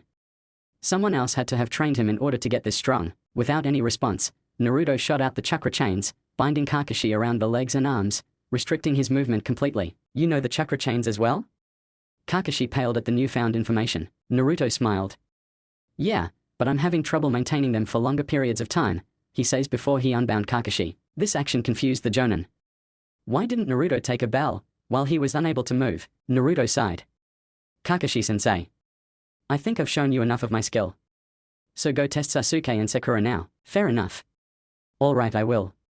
Let's hope they're not as strong as Naruto or Kakashi was going to die. With Sasuke, Sasuke was watching Naruto and Kakashi fight, and he is surprised, angry and amazed all at the same time. Naruto is just beating on Kakashi like a punching bag. Where was he hiding all this power and skill? He's the rookie of the year here, and the Dobi did better than he could, though he will never admit that aloud. Wait, they've stopped, now is his chance. Kakashi's guard is down. Sasuke took out 3 shuriken in each hand and hurled them at Kakashi. Right as they hit the man, he was about to jump out and take the bells, but then he saw a log in Kash's place. He used a substitution jutsu. Now he knows where he is. Kakashi never let his guard down. It was a trick and he fell for it. The Uchiha ran to another location. Kakashi was behind a bush. Ha, so that's where he is, with Sakura. Sasuke, where did you go? Sakura didn't want to think that Kakashi-sensei found him. No, he can't capture her, Sasuke. She won't let him. She is walking through the trees when she notices Kakashi standing on the path, and ducks behind a bush. Kakashi made no indication that he knew she was there. Phew. He didn't hear her. She was safe. Sakura, behind you, Kakashi announced, crouching behind her. Huh? Sakura looks to her right and there's Kakashi staring right at her. Numerous amounts of leaves start flying around, leaving Sakura in a dazed state. Oh, my. Huh? Sakura starts freaking out. Someone there. I think I felt something. What was it? Huh? What's going on? Sakura, says a disembodied voice, struggling to even speak. Sasuke. She turns, and stops when she sees him. Sat Sakura, help me. Please help me, he begged, holding out his arm to her, while he was balancing himself on a tree. Sakura whimpers. She screams at the sight of Sasuke, with several kunai stabbed into his body. Then she passes out. Kakashi sighed. I think I overdid it a bit. But she's gotta learn to see through these things. Sasuke turned when he heard the scream. Sounded like Sakura? Shinobi Battle Skills Part 2, Genjutsu, the Illusion Jutsu. Sakura studied it in class, but she still couldn't see it coming, Kakashi remarks, very disappointed at her lack of skill. Sasuke grunted. Genjutsu. It's just simple mind control. I'm not surprised he caught Sakura with it. But I'm not like Sakura and Naruto. Kakashi got up from where he was leaning against a tree, behind the Uchiha. Say that, after you get one of these bells. My, Sasuke. Hehehe. Kakashi walks toward Sasuke and they have an intense stare down. Sasuke quickly throws more shuriken right at Kakashi, causing him to jump to the side. The boy then throws one more shuriken at a rope, setting off a trap, launching some kunai at the man.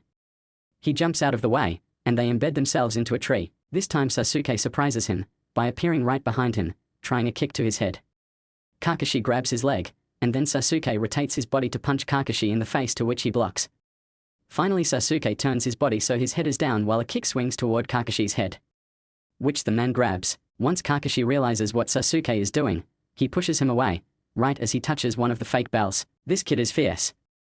I won't be able to read my book now, Kakashi thought, surprised as well at Sasuke's show of skill.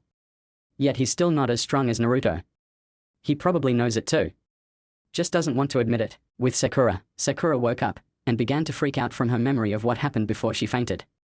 Sasuke, I saw him. He was on the verge of, no. Sasuke, no. You've got to survive, please.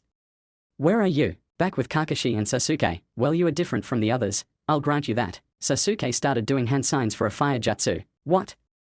Genin can't do fire jutsu, it takes too much chakra. There's no way. Kaden Gukikyu no jutsu. Fire style, fireball jutsu. Sasuke blew a medium-sized fireball from his mouth. He thought it hit Kakashi. He was mistaken, however, when the smoke cleared and there was nothing there. Where'd he go?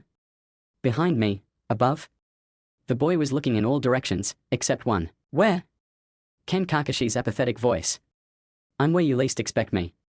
Kakashi's hand comes out of the ground and grabs Sasuke's ankle, pulling him under. All that could be heard was Sasuke screaming. Right under your feet. Kakashi bends his knees, crouching down in front of Sasuke. Earth-style headhunter jutsu. Can't move, huh? That was ninjutsu, the third shinobi battle skill. You have talent, and you were right. You are different from the others. But different isn't always better. They say the nail that sticks up is the one that gets hammered down. Kakashi starts walking away. Oh, great. He's stronger than Sasuke is. He can't get around that. Huh? The boy hears rustling coming from the bushes to his right. Just then, Sakura comes running out and glances at Sasuke. Her eyes go wide at what she sees. Huh? Sasuke looks at her, from the hole he was stuck in. Sakura, Sasuke's just a head without a body, and he's talking. She passes out for a second time, and that's my partner, Sasuke deadpans. Time skip. When Sakura woke up again, she was overjoyed to see Sasuke perfectly fine. Sasuke. Huh? You're okay. Sasuke tries shoving her off of him. Hey, cut it out. Let go. Let go. Once she releases him, he stands up and starts walking away. I've got to get a bell before lunch. That doesn't leave much time. Sasuke, you're still trying to get one of those bells? A while ago, I touched one. Next time. I'll get one, Sasuke replies, turning back around. Huh? That is really great. I can't believe you did that. You're amazing, Sakura says with the fakest happy tone ever. She couldn't believe it. He touched one of the bells. She'll never get her hands on one of those things. Which means Sasuke will pass and she won't, and they'll be separated forever. No, no, no, no, no. It's almost lunch. There's not really enough time left. So maybe we should just give up, and then try again next year, she said, trying to discourage him from trying anymore. When she said that, Sasuke turned and glared at her, a memory of his brother popping into his head. I'm the only one who can destroy that person. Sakura had a quizzical look on her face. What? Who? You mean the sensei? That day, I was crying, he continued. When were you crying? It was He couldn't finish his sentence. Sakura was worried for him. What? What happened to you? I am an Avenger. That means I must be stronger than my prey. I need this training. There's no time for setbacks. Just then, the memory of what Sasuke said on the roof came back to her. The alarm sounded, signaling the end of the test. I've wasted too much time. He growled. Sasuke. There was a tone of worry in her voice, and a look of sadness on her face. In front of Post, Kakashi was standing in front of the three kids. Well, looks like none of you were able to get a bell? Naruto looked at him confused. What are you talking about, sensei? I have the bells right here, he says, holding up the two bells. Kakashi gaped. What? But how? When? He looked down and what he thought were the bells. Instantly, they turned back into rocks and fell to the ground. I took them the first time we spared, Naruto explained. Then I replaced them with those rocks that I tied string to and hinged to look like the bells. That way Sasuke would still think the test is going. I had hoped eventually he'd figure out the meaning of the test, and he'd finally work with me. But that didn't really happen. Naruto was able to get a bell. And what did he mean by figuring out the point of the test? Weren't they just supposed to get a bell, and that was it? Sakura was confused, as per usual. Naruto. So what was the meaning of the test? Naruto stared at her. Aren't you supposed to be the smartest kunoichi in the academy? How could you not figure it out? He reprimands with anger and confusion both evident in his tone. Sakura thought about it for a second, coming up with nothing. I don't know? She doesn't know the answer, but Naruto does. Isn't he supposed to be an idiot? CHA. He's just trying to make Sasuke look inferior, so she'll like him more. Nice try, Naruto, but she's not falling for it. A smug look overtook her face, which to Naruto made her look even less attractive. If that was possible, Naruto relented. If you still don't know the answer, I'll tell you. The point of the test was to use teamwork, then why would there only be two bells? Naruto, use your head. Even if we did that, one of us would still idiot. Was he really trying to act like he was smarter than her? Kakashi had enough of the girl's attitude. No, Sakura. Naruto is completely right. What? Sakura questioned incredulously. The point of the test was to use teamwork. Naruto had even asked you guys to work with him, and you shot him down. Kakashi leveled the other two genin with a hard stare. Sasuke, because he thinks you guys are beneath him, and you simply, because Sasuke wouldn't help. Both you and Sasuke are thinking like kids, like brats. You're not thinking like a ninja. Naruto, will you please explain the test? Sure thing, sensei. Naruto turned to the girl. Sakura, she turned to him, deciding she may as well listen to his explanation. The reason there are only two bells is because he wanted to pit us against each other. He wanted to see if we would put the mission and the team above ourselves. Think about it. One genin cannot hope to have a chance against a jonin. But three would have a better chance. That was the point of the test. In a mission there may come a time where you need to put your team ahead of the success of a mission. Kakashi elaborated on Naruto's explanation. In the ninja world, people who don't follow the rules are scum. But people who abandon their comrades are worse than scum. See this rock here? He asked, gesturing to a shining silver stone to the left of them. The names of my closest comrades are engraved on it. They died fighting for the village to their last dying breath, while Sasuke and Sakura were busy thinking about what Kakashi and Naruto said. Naruto walked up to Kakashi and put a hand on his shoulder to comfort him. It's okay to cry, Kakashi-sensei. I know how you feel, he said, giving Kakashi a look of understanding. Thank you, Naruto. But I'm not gonna cry. Even though he didn't want to do this. He was not gonna punish Naruto for his selfish and idiotic teammates. At least one of you figured it out and tried to get the others to see it. So I guess you pass. Even though he said this, he was seriously doubting it. He wasn't sure if he should have passed all three of them or just Naruto. Was he allowed to pass one student? He didn't know. Oh well, too late now. Team 7 starts its first mission tomorrow, he says, with some enthusiasm in his voice, and doing the nice guy pose. Even though they passed, Sasuke was infuriated. He didn't pass on his own merits. He only passed so it wouldn't be unfair to Naruto. He had two things on his mind: one, when did Naruto get so strong, and two, how strong is he? He almost defeated Kakashi. He knew Kakashi wasn't using his full strength, but still it was incredible how well he fought. He was right about what he said when he told them he was better than him at the academy. Damn it, Sakura on the other hand was overjoyed. She passed and now gets to stay with her precious Sasuke. Note the sarcasm. And my sarcasm, not hers. Naruto was both happy and worried. He was happy because now he was an official ninja, but he wasn't sure if Kakashi should have passed them, given he didn't think Sasuke and Sakura were ready. But there's nothing he could do about it now. It's been a month since the bell test. In that time, Squad 7 has done 30D rank missions. Naruto's weights have increased to 70 pounds on his arms, and 100 pounds on each leg. This makes his speed with weights almost as fast as Lee without weights. His training regimen has increased to 225 laps around the training ground, 175 one-handed push-ups each arm, and 350 sit-ups. He has the same attire as mentioned in previous chapters.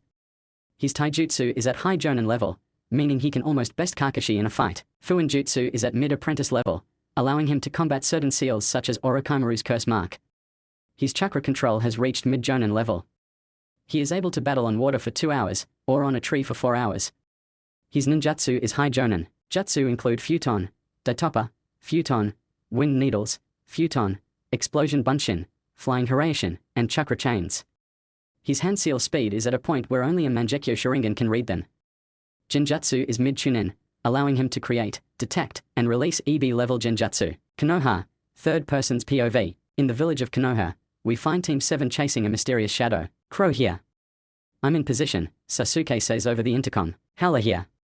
I'm also in position, Sakura's voice follows the boys. Fox. I'm in position, Naruto says after a few seconds. You're slow, Naruto. Kakashi reprimands over the speaker. That's because this mission is boring, the blonde explained in a lazy tone. I agree with Naruto, Sasuke says, shocking the entire team. Wow. That's a first. Naruto replies, not even bothering to hide his shock. Kakashi decided to get back on task.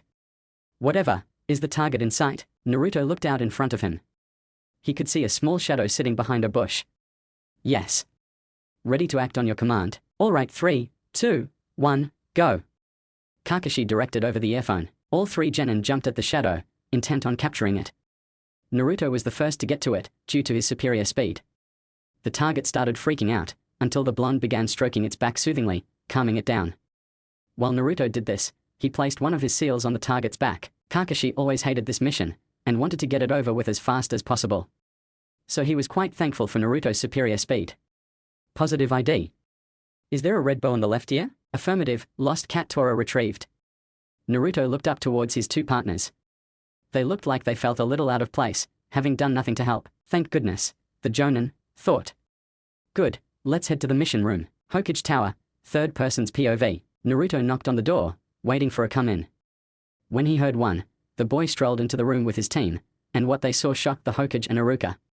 In Naruto's arms was Tora, the cat that never took a liking to anybody, asleep peacefully in his arms. Lost cat Tora, mission success, Hokage-sama, Kakashi says, walking in the room behind the blonde. Well, Naruto, I'm impressed, the third Hokage said, his lips turning up into a smile. That cat is never comfortable with anyone. Iruka was curious. Do you have experience with cats, Naruto? Nope, the blonde answered simply. Well then.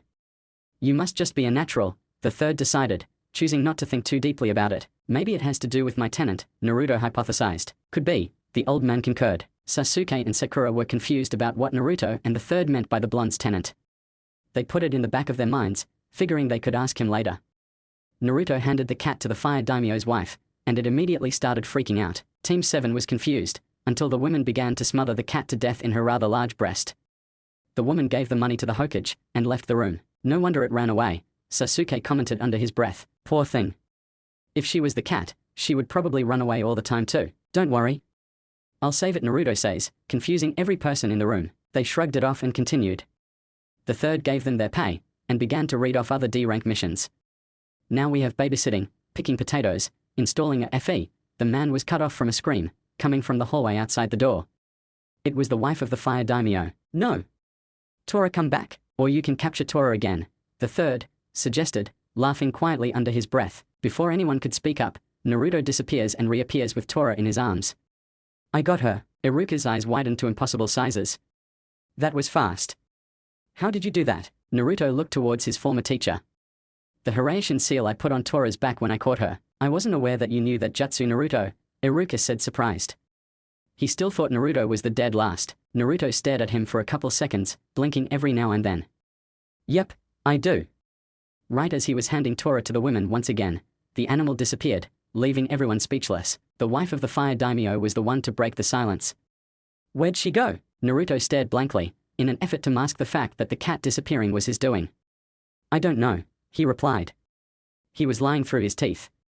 An action only Kakashi and the third noticed. He sealed Tora into his minscape, if anyone was wondering. Well, back to the story. The women left the room. It is not every day that your pet vanishes into thin air. She most likely was never going to see the creature ever again. The third couldn't believe Naruto actually pulled that stunt. At least there won't be any negative repercussions for the boy's actions. Okay, well. Where were we? Oh yes, missions. We have installing a fence, walking the do, Naruto interrupted. With all due respect, Hokage-sama. I think my team and I are ready for a higher rank mission. Iruka was outraged. That's absurd. You three just became genin. So D ranks are the appropriate missions for you to handle, Naruto sighed. Don't get me wrong. I understand the importance of these missions, like how they teach us life skills. That way we'll be able to spy on our enemies, under the guise of a gardener or a maintenance person. But I sincerely believe my team and I are ready for AC rank. His calm rationale surprised everyone.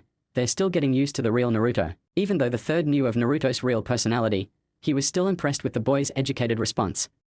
All right, Naruto. He smiled. I'll give you a C rank mission. Iruka couldn't believe what he was hearing. What? Hokage-sama. If I may intrude. They are not Ria, the old man interrupted the Chunin. If Naruto wishes to prove his worth to us, I say we let him. Especially now that he's actually being himself. What is that supposed to mean? Iruka wondered. What do you mean, now that he's actually being himself? Naruto, who was watching the conversation between his old teacher and grandfather figure, decided to intervene at this moment. Oh yeah. You don't know. Well, let me clear this up. The me you knew in the academy was an act. It was pretty much the polar opposite of me. Iruka gaped, barely able to mutter a coherent thought. That can't be true. It's true. Both Sasuke and Kakashi exclaimed, confirming Naruto's statement. Sakura was still unsure. She was sure the blonde's facade would diminish if enough time went by. Then he would go back to his same idiotic self. Iruka was flabbergasted with this new info. What? He couldn't believe the boy he had known in the academy was a fake. It had to be a lie. No way would the blonde be able to be that deceptive at such a young age. Kakashi decided to prove it to the Chunin. Iruka had to believe it, if the words came from him. Naruto is actually the only reason his team passed the bell test. He got the point right away, and tried to act on it. But? Kakashi gave a subtle glare towards the Raven and the Pinkette. Sasuke and Sakura refused to team up with him. He also got the bells. They passed, because I didn't think it would be fair for Naruto to only have failed, because of his teammates. Kakashi explained, hoping that assured the scarred-faced man. Iruka didn't know what to think anymore. Wow, I need a minute. Well, since that's true. Sasuke, Sakura. I'm very disappointed, he said, a frown directed at his two former students. Had he taught them nothing? Damn it. Sasuke was supposed to be the best, and now something as simple as catching a stupid cat, Naruto still does better than him. How the hell is he supposed to defeat Itachi, when Naruto is better than him at everything? Sakura was about to lose her patience with the situation. Naruto was not as great as they were making him out to be. It was a joke. If anything, the blonde was just trying to make Sasuke look bad. That way, she will like him better. Sorry, Naruto, it won't work.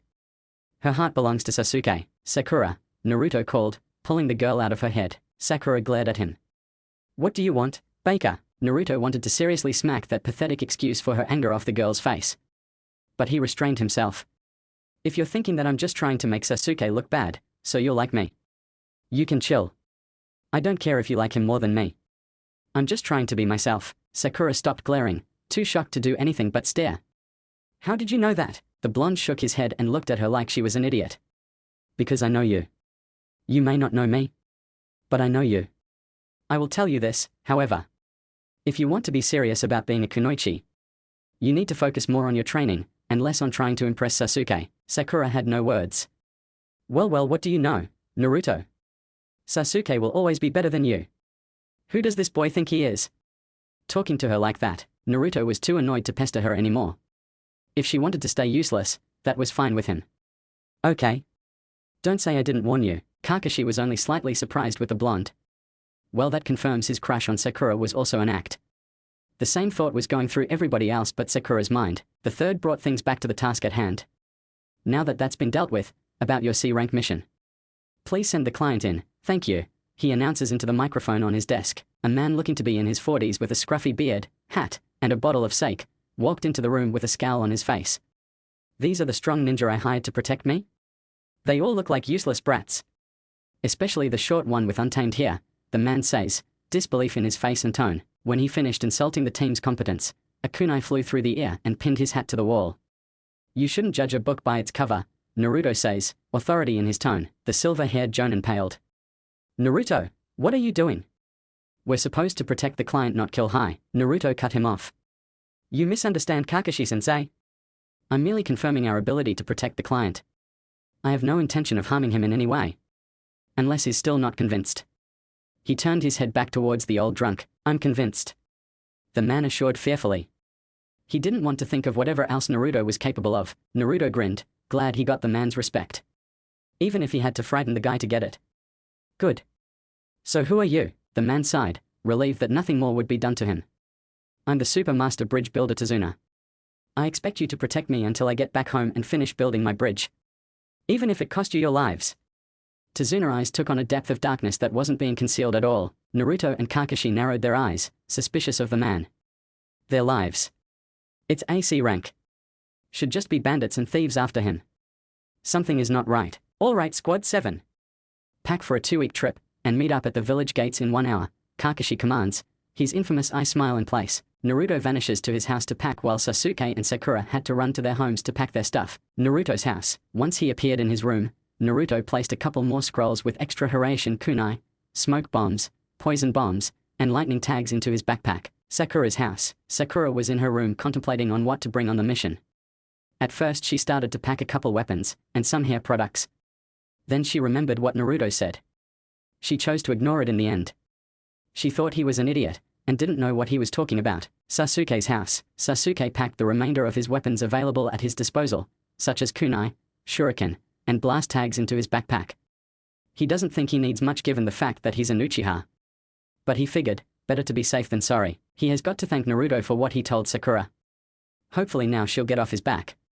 Sasuke needs to come up with a way to get stronger than the blonde though. The Uchiha decided he was gonna ask Kakashi to train him, one-on-one. He was determined to become the most powerful out of anyone. It was the only way he would defeat Itachi. Village gate. 55 minutes later, everyone was here except Sakura and Naruto. Tazuna grumbled in annoyance. Where are those kids of yours? We need to get to my country. The longer we wait, the more precious time we are losing. He seems rather anxious about AC rank mission. Kakashi knew there had to be something up with this guy. They'll be here. Don't worry. On the first day I met them, Naruto made it clear not to be late to anything involving him, or he'll prank you. So I doubt he'd be late himself. Tazuna was confused. Who cares if he pulls a simple prank? What's the big deal? Kakashi laughed. Believe me, Tazuna. You absolutely do not want to be pranked by Naruto. In our village, he is known as the prankster king from hell. Tazuna paled. You gotta be kidding me. That brat. Naruto smirked. It's true, Tazuna-san, he announces, startling everybody, appearing behind Kakashi. Tazuna's heart skipped a beat. Where'd you come from? Naruto grinned, and pointed to the top of the forest area. I've been here the entire time. I was just sitting up in that tree waiting for Sakura. He turned to his teacher. I'm disappointed in your sensory abilities, Kakashi-sensei, he said in a jokingly scolding manner. Kakashi was bewildered. How'd he evade his detection? Exactly how strong is the Uzumaki? At that point, Sakura decided to show up. Naruto turned his attention to the pinkette. You were almost late. You do remember what happens when someone is late on me. Don't you, Sakura? She gulped, thinking about what happened the last time. Flashback. Team 7 was meeting in Training Ground 7 at 8:30 for some teamwork exercises. It was now 8:45. Naruto growled. Sakura is in for a treat when she gets here. I thought I warned you guys. No tardiness when it comes to anything involving me? The girl in question came running up to the group. Sorry I'm late, Naruto. Please don't prank me, I had to do my hair. Naruto's fox grin adorned his face. It was the look he gave that promised misfortune was coming one's way. Too late, Sakura started to tense up. What do yo? She didn't get to finish her sentence. Naruto appeared right behind her and kicked her into a net. It was raised to the top of the tree, where there was a bucket of paint spilled on her, turning her hair dark green. Naruto cut up the bottom of the net, causing her to fall into a pile of leaves. Finally, he performed his wind jutsu, futon, datoppa, ultimately messing up her hair in the end. Sakura glared at the boy. Are you kidding me? It took her an hour for her to get herself looking that nice. Naruto glared back. If you are ever late again, and your excuse is as petty as doing your hair, it'll be worse next time. He says with a threatening voice that shut her up. Now are you going to be late again? Sakura shrank backwards and waved her hands in surrender. No, I promise I won't, Naruto smiled, going back to his happy self. Good. Now let's get to our teamwork exercises. Sasuke paled at the sight of Sakura. Man, if that's what he does to Sakura, Sasuke would hate to see what he'd do to him. Flashback end. Team 7, besides Naruto, shivered at the memory. Tazuna was now even more frightened of what Naruto could do to him. Naruto brought back the focus. Well, let's get on with it. Shall we? They started walking to the land of waves. Eventually Sakura began questioning Tazuna about his country. Tazuna-san? The old man looked down at the girl, wondering what she wanted. You come from the land of waves, right? Tazuna stared at her. Yeah. What of it? I'm just curious. Aren't there ninja there? Kakashi interjected, before Tazuna could get in an answer. Actually, quite the contrary, Sakura. You see, there are no ninja in the land of waves.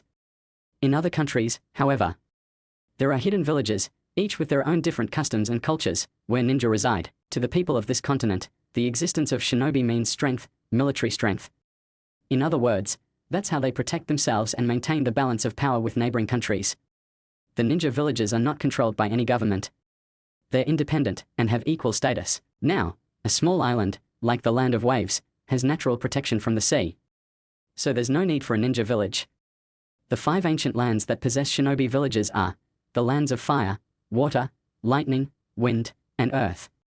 They each occupy vast territories. Together they are known as the 5 great shinobi nations. The land of fire has the village hidden in the leaves, the land of water, the village hidden in the mist, the land of lightning, the village hidden in the clouds, the land of wind, the village hidden in the sand, and the land of earth, the village hidden in the stones. Only the leaders of these hidden villages are permitted the name Kage, which means shadow.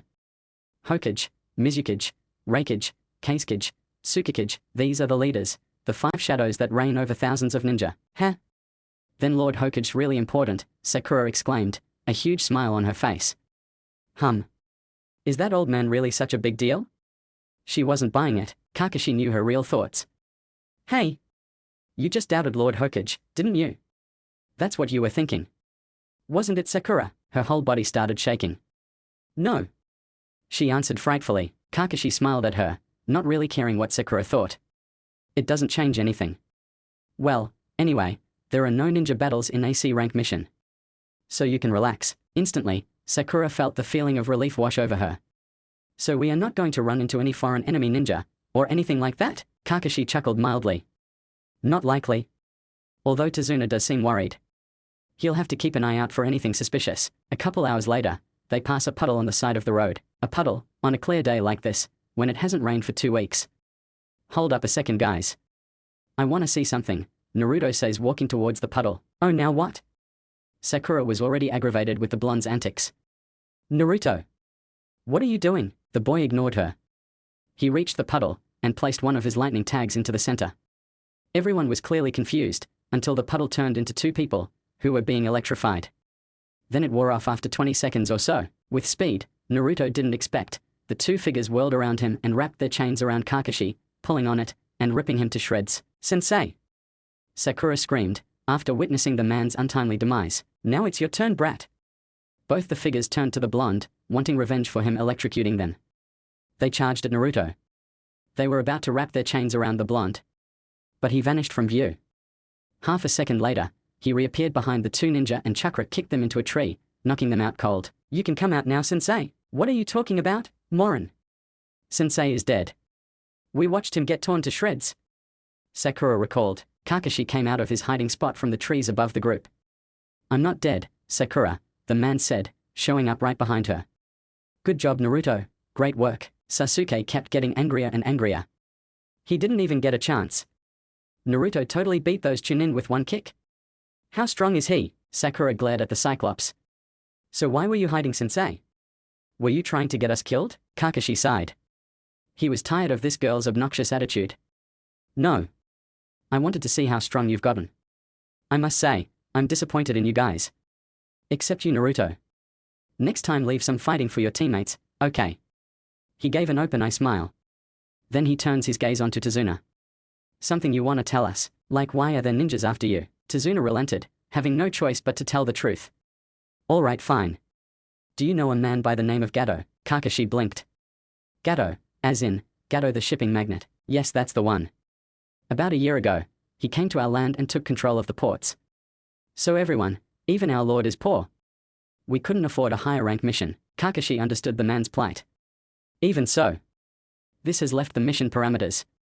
This is now at least a B rank mission. We have to go back. Sakura turned toward Tazuna, a sad look on her face. I'm sorry. But we are only genin. We don't have the skills for this kind of mission. Naruto decided differently. I'm gonna keep going. Really? Kakashi mused. Naruto, I know you're strong, but you can't do this by yourself. I also can't leave someone alone when they need help. This bridge is a sign of hope for him and the people of Wave. If I don't help, they're going to starve. I can't go back. I'm sorry, it seems, I won't be able to change your mind. So I guess we are coming too. Though be warned. The next ninja will most likely be a Jonin. Naruto smiled gratefully.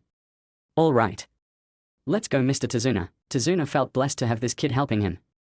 Not because the blonde was getting paid, but because he genuinely wanted to.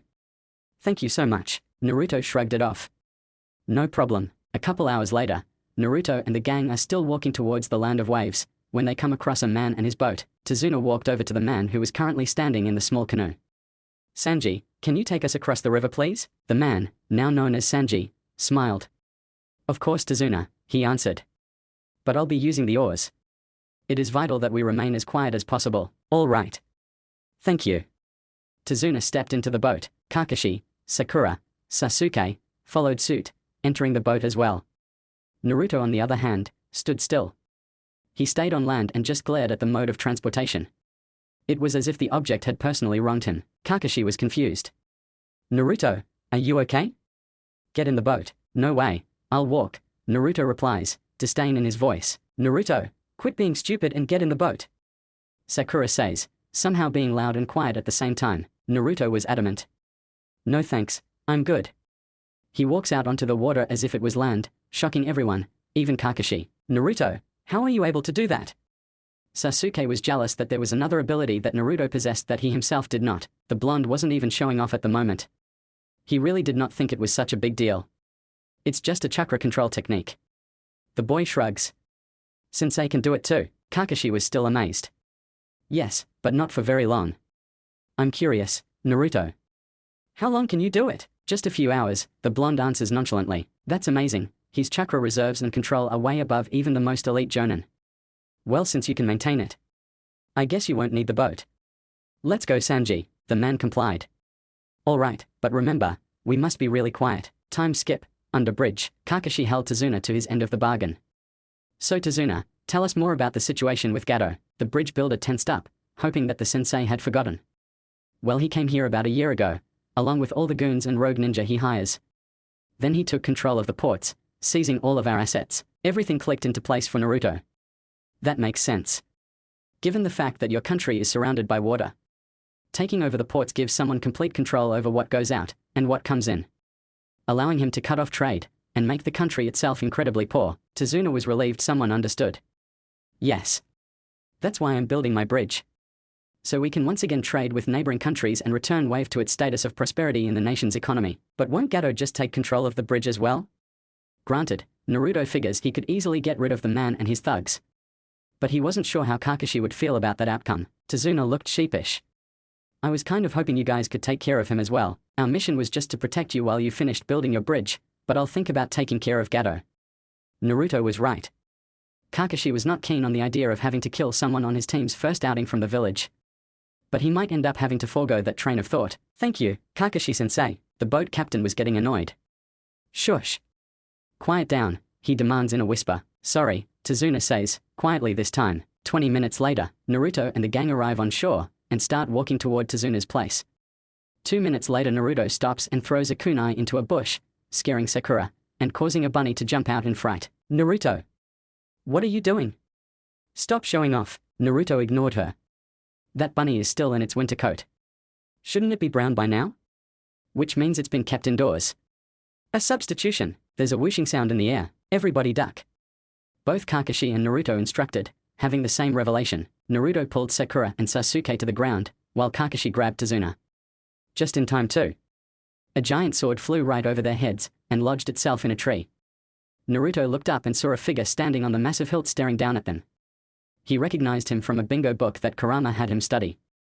Zabuza Momochi, aka Demon of the Bloody Mist. I should have known it would be you. Zabuza was momentarily shocked that this simple genin knew who he was, but he showed no sign of it. So, one of the genin is competent after all, he says, mocking the blonde, trying to rile him up. Naruto kept a calm demeanor and went to attack. However, Kakashi cut him off with an arm in front of him. No, Naruto. This is an S-rank Jonin level ninja. It's too dangerous, Kakashi says to his blonde genin, even though he had an inkling that Naruto could beat him.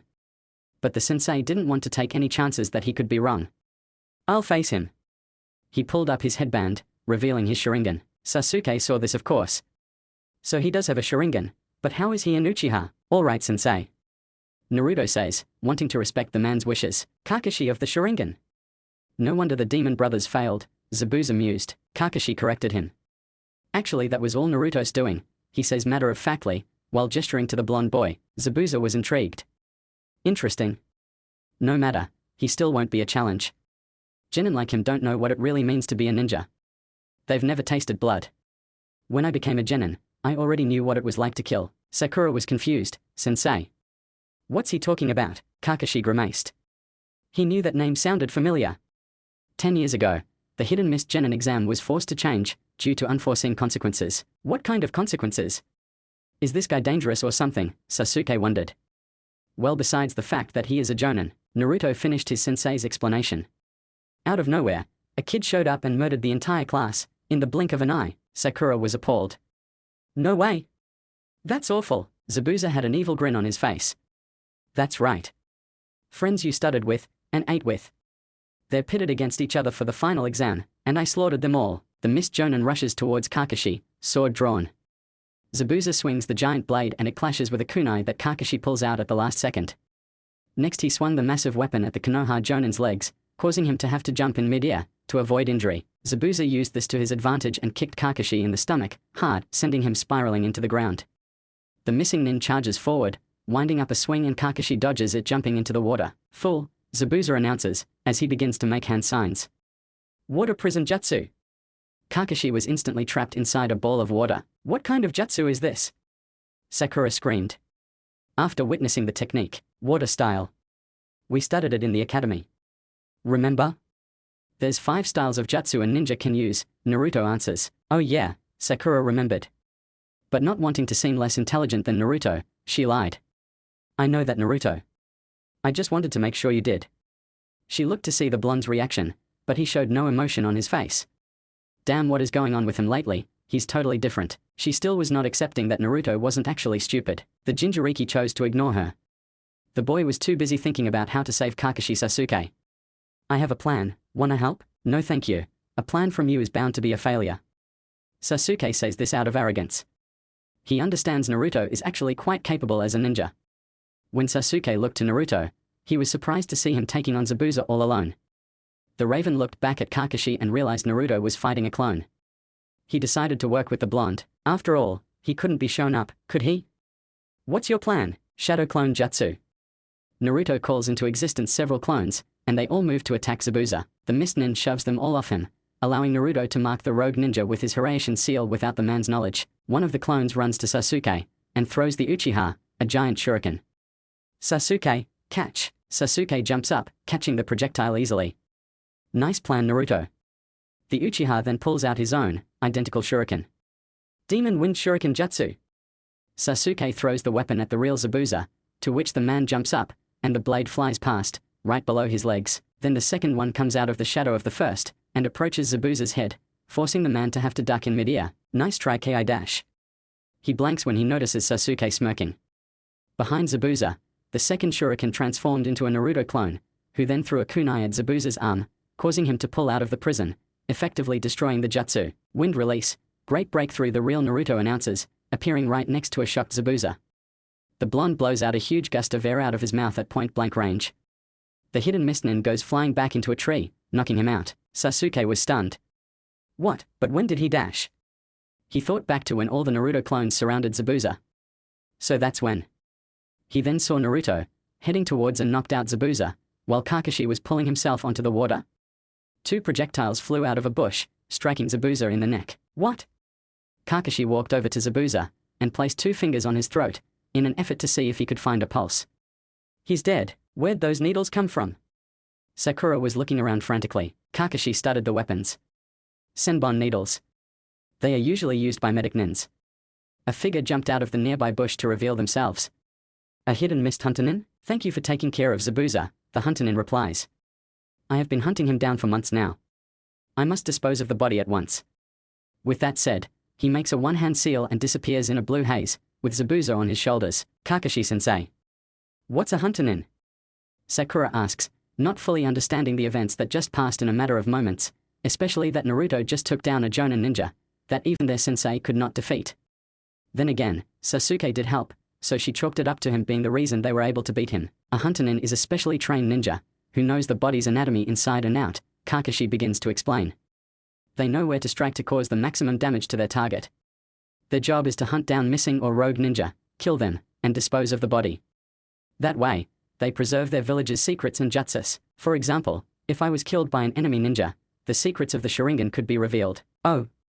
That makes sense. From the look of it, judging by his height and voice, he's probably not that much older than you, Naruto. Yeah, the blonde replies, not really finding it of much importance. Sakura, however, was astounded. What? How could that be possible? Kakashi turned towards his pink-haired student. Well, believe it or not, Sakura, there are ninja younger than you, but stronger than me. Like Naruto probably, he added as an afterthought. That's amazing. Well, we should probably get going. Lead the way, Tazuna, Kashi instructed the bridge master. Yes, of course. He responds, still flabbergasted with the fact that Naruto beat someone that his own sensei was struggling with. Not only that, but the blonde also made it look easy, and from the looks of it, he didn't even break a sweat. Tazuna decided then and then never to underestimate Naruto ever again. They started walking towards Tazuna's place, when Kakashi fainted all of a sudden. Sakura jumped. Kakashi-sensei. Are you alright? Relax, Sakura, he's just tired from overusing the Sharingan. It puts a lot of strain on the body, especially when you're not actually an Uchiha, Naruto says calmly and knowingly, which made Sasuke more than a little suspicious. How do you know so much about the Sharingan, Naruto?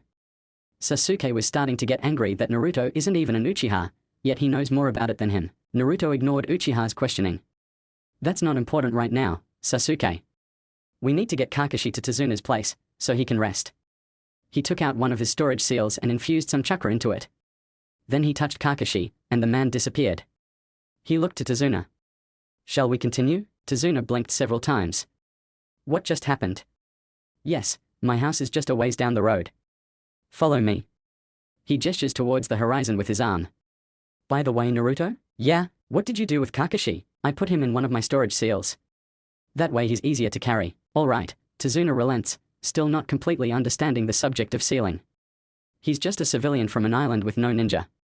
Can you blame him for not knowing really anything about them? Tazuna's house. 10 minutes later, the gang arrives at Tazuna's place, and his daughter Tsunami shows them to a guest room, where they could leave Kakashi to rest. Naruto unseals both Kakashi and a cot for him to sleep on, from another one of his scrolls. He tucked him in with a blanket over his face, before pulling down the mask, knowing Kakashi doesn't want people seeing what he looks like.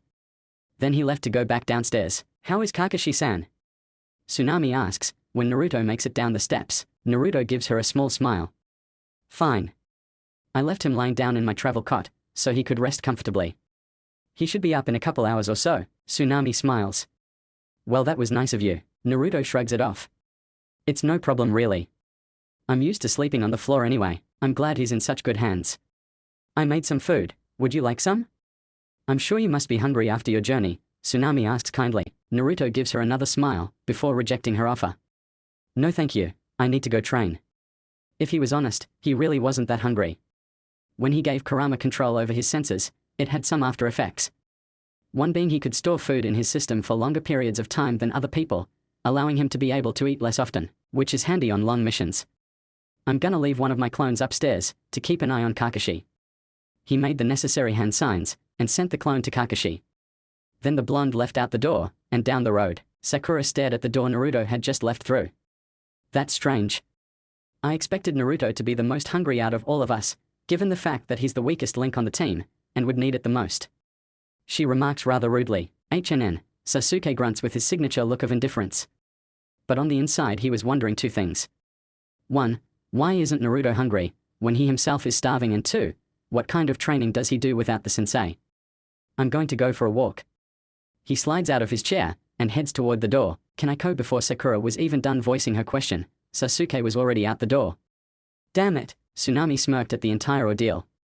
Someone has a crush. Sakura jumped in her chair. What dash? I don't, I mean he's not, okay yes. I really like him. He's cool, mysterious, handsome. She says dreamily, with hearts in her eyes. Tsunami wasn't impressed I see, she says, questioning some of the traits about the boy, given by the fangirl. Sakura immediately went on the defensive. What's that supposed to mean?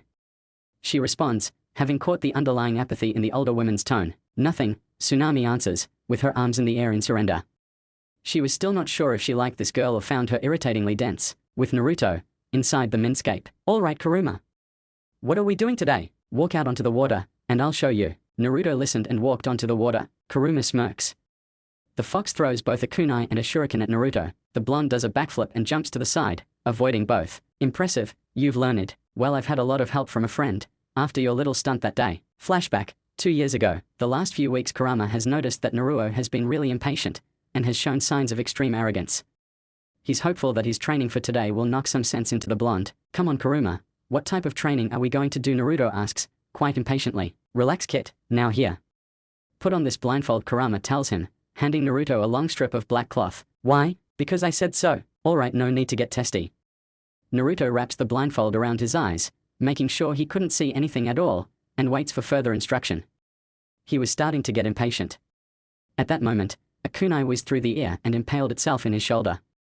Hey, calm down. While you remain in the minscape you can't actually be hurt, remember? Oh yeah, I forgot about that cool feature. The training we are going to do today is heightening your senses, so you can battle even if you're blinded.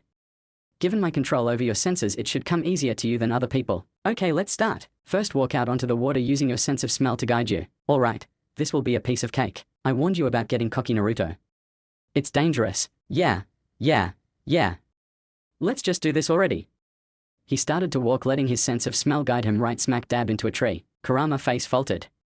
Yeah, a total piece of cake. Too bad the goal was not to run into a tree, or else I'd be bowing down to your greatness. The beast put as much sarcasm into his voice as possible, which did not go unnoticed by Naruto. Naruto glared at him. Whatever. That was just my first time. No one is perfect at the very start. He tried again, got a little closer to the lake, but crashed right into a rock. Once again he got further, before tripping over a log. Now he was getting annoyed. Don't just try to find the lake, watch out for the scent of objects in your path as well. I got it. Naruto responds, rather ticked off that he didn't think of that in the first place, given how smart he was. He eventually made his way to the water and walked out onto the middle of the lake. Now what? Come back, conjure up 50 clones, and have them all do it over until they can do it flawlessly. That means no bumping, crashing, tripping, or stepping on anything but the ground and the water. Once you can do that with all of them, then we'll continue on to the next part of the training. Come on, I just did it. Isn't once enough for someone like me? Kuruma blinked. What exactly do you mean, by someone like you? Naruto began listing titles on his fingers. Prodigy, awesome, amazing, strong, infallible. You know, aha. He really had to put a stop to that as soon as possible. He figures he will show the boy that he's not as infallible as he thinks. So does that mean I don't have to do it again? No, you still have to do it. Oh come on, do as I have instructed, or I will not train you anymore. Do I make myself clear? Naruto stayed silent, frowning at the water. Kurama asks again, louder this time. I said, do I make myself clear? Finn. Gosh, I'll do it. Good, now get to work. Naruto takes off the blindfold, walks back to his previous location, does the cage bunshin jutsu, and finally, he instructs every one of his clones to tie the blindfold around their eyes until they absolutely can't see anything but the color of the cloth. Make sure you look out for the smells and sounds of other things as you navigate to the lake, he says, reminding his clones of the tip that Kuruma gave him just a few minutes ago. After an hour of mess-ups, each of his clones eventually got to the lake without any mishaps, making sure not to step on any bugs as well, just as Kuruma had instructed. The hardest part for Naruto and his clones was not stepping on any bugs due to the faint sound they would make as they scurried across the ground. Now what? He was still angry at himself for not being as awesome as he proclaimed. Disperse all the clones and do it again, without making any mistakes. Naruto did as he was told, though very begrudgingly. Luckily, he had no problems, so Kuruma decided to go on to the next part. Good job. Now the hard part. I'm going to start throwing all kinds of weapons at you as I did earlier. I want you to avoid them as best as you can. Okay, I'm ready. Right away a kunai and shuriken lodged into his stomach, one after the other. Oomph. Naruto grunted, and was upset at how he didn't even hear them coming. I thought you said you were ready, Kurama says, clearly mocking him. Again. He heard the sound this time, and sidestepped to avoid them. Ha, a kunai hit him right in the forehead. What the heck was that? You can't stop and gloat. Always expect there's more to come. If you don't, it could be the difference between success or failure in battle. He hoped Naruto would get over his pride and take what he was saying to heart, but it didn't seem to be working. He'll just have to try harder. Just go again. I can do this. He backflipped over a kunai, sidestepped a shuriken, ducked under another kunai, and pressed off the water to jump over a couple more kunai and shuriken. This continued for a few minutes of Naruto dodging everything he could. Eventually though, he got tired, and became sluggish with his movements. A couple minutes later, he was too slow to avoid a senbon needle that struck him in the knee as he was landing from avoiding a demon wind shuriken that came out of nowhere, to which he only barely avoided. What kind of weapon, he pants, is this? He exclaimed, clearly exhausted. It's called a senbon needle. It's particularly handy for medical ninjutsu and used by hunter-nins. I see. So I'm guessing you want me to make 50 clones and do it again until I don't get hit for a certain amount of time? You guessed it, genius, he responds sarcastically. Naruto ignored the sarcasm and created 50 clones.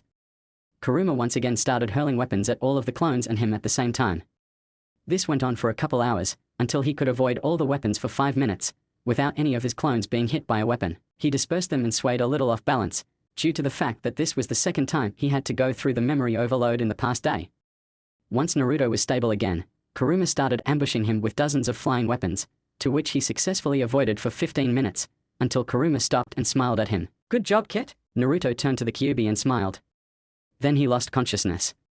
Even though he can't feel pain, he can still experience fatigue. He lasted longer than Kurama thought he would, even considering his abnormal amounts of stamina. Next day, still inside the minscape, Naruto woke up and looked around for a while. Then the events of the previous day came back to him like a bullet train. Oh. My head. So, you're finally awake. Let's hope his pride is gone too. Are you ready for the next part of the training? He asks, a smirk present on his face. There's more. Naruto paled at this newfound information. He was sure he looked like a ghost right now. Of course.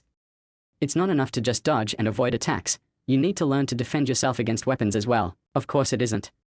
Alright, let's go. Kyuubi was able to hear the dread in his tone but continued anyway. Good. Now we are going to start working on your bokujutsu, weapon skills. Unfortunately, I've never needed this particular skill, so I can't help you here. What? Then how am I going to learn? Naruto was worried. There was no one else who would train him. You'll have to find somebody else to train you in this. Sorry, okay? Let me think about my options. I can't ask the old man. He's probably busy doing paperwork or something. I can't ask Tucci, cause he's not a ninja, neither is I. There is a girl in the academy named Tenten who specializes in weapons. I guess I could ask her. He wonders if she'll help him though. She doesn't seem to hate him, like everybody else. I guess I really don't have anything to lose. I might as well ask. What's the worst she could do? Say no. With that said, he left to find Tenten, disappearing out of his minscape, and heading into town. Konoha, 1 hour later, Naruto has been searching all throughout town with no luck of finding her, until he remembered that she and her family owned a weapons shop not far from the ramen stand. "Here it is," he says, glad he finally found it. He walks in to find her sitting behind the counter, with a bored expression on her face. "Hey Tenten, do I know you?" she asks, never actually having paid attention to him in the academy. Naruto gaped. "I'm Naruto Uzumaki. We both go to the ninja academy. I'm a year below you. Ring any bells?" Tenten blinked. "Nope, sorry," she said, a sheepish look on her face. Naruto relented. "That's all right. Anyway, I had a favor I wanted to ask of you." The girl perked up at this. "Yeah?" she asked, suddenly curious of what the blonde wanted from her. "Since you specialize in weapons, I was wondering if you could help me work on my kinjutsu." She thought about it for a second, then figured, hey, she's got nothing else better to do. "Sure, but not right now. I've got to work, but I'm off in a few hours. I could help you then," she says, a smile taking over her previous bored expression. Phew, he was worried she wouldn't help for a second there. "Thanks." Naruto gives her a smile, relieved. "So I'll see you in a few hours then." "How does 2 o'clock sound?" The young girl nodded her head in agreement. "Sounds fine. See you later," she says, waving to him, as he begins to depart from the shop. Later. With that stress off his shoulders, he walks back to one of the training grounds to do his workout routine. Well, this is an interesting turn of events. On the bright side, she will no longer be bored out of her mind today. She smiled before regaining the same far-off look she had when Naruto entered, waiting for a customer. With Naruto, 145. Naruto was finishing his workout routine when he remembered something. He forgot to tell Tenten where to meet him. "I guess I have to go back to her store. Wait. I can just send one of my clones." He made the necessary hand sign, and sent the clone off to meet Tenten, to tell her where to find him. With the Naruto clone, Tenten's shop 155, the clone walked in, right as Tenten was coming out, and they bumped right into each other. "Oh, I'm sorry." The clone apologized, getting back up. Tenten smiled, when she realized who it was. "That's all right. It's a good thing you came though. We never discussed a location to meet at." The Naruto clone smiled. "That was exactly what he was there for. That's actually why I came back in the first place. He wants you to meet him at Training Ground 7. Tenten tilted her head to the side, in confusion. "Who's he? What's with the use of the third person like reference to himself?" "Naruto," the clone answered. Tenten was even more confused. "Aren't you Naruto?" "Sort of. I'm a clone, but you're just an illusion. Wouldn't it have been better for him to tell me himself, since nothing you learn will transfer to him?" The clone smirked. "I'm not an illusion. I'm actually a shadow clone. So what I learn will be transferred to the original," he explained. "He sent me so he could finish his workout regiment." "Oh, I've heard of that." "Wait." She displayed a shocked expression. "Isn't that a Jonin-level skill? How could he possibly have enough chakra to maintain it for this long, let alone do it in the first place? Wasn't Naruto a year behind her? He shouldn't have enough chakra to use it, regardless of knowing how to do the jutsu or not. Naruto's a special person, let's just leave it at that." "Alright, but I wanna know sometime," she says, suddenly very intrigued with the young blonde boy. The clone shrugged. "Who knows? Maybe he'll tell you eventually." "I hope so." "Well, I've done my job here. So I'm gonna disperse now." He looked back up towards the girl. "Remember, Training Ground 7. Then the clone disappeared in a puff of smoke, leaving Tenten alone with her thoughts. Well, that was unexpected. She left to find the training ground, with a new interest in the boy. Back with Naruto, he finished his final sit-up, when the memory of his clone flooded into his brain. Maybe he will tell her sometime. "Yeah, that'll happen." "Not," Kurama sighed. "If you become friends with this girl, you should consider telling her. It would do you some good to have someone who you can hang out with and talk to. Besides me, of course. I'll think about it," he says, still doubting if he will actually ever tell anyone. He'd have to really trust them, and right now, there was no one like that who didn't already know the secret about him. Tenten showed up as he finished that thought. "Hey Naruto. Are you ready for the training?" She smiled, walking up to the boy. He smiled as well. "Definitely. Let's begin." "Okay." She nods her head.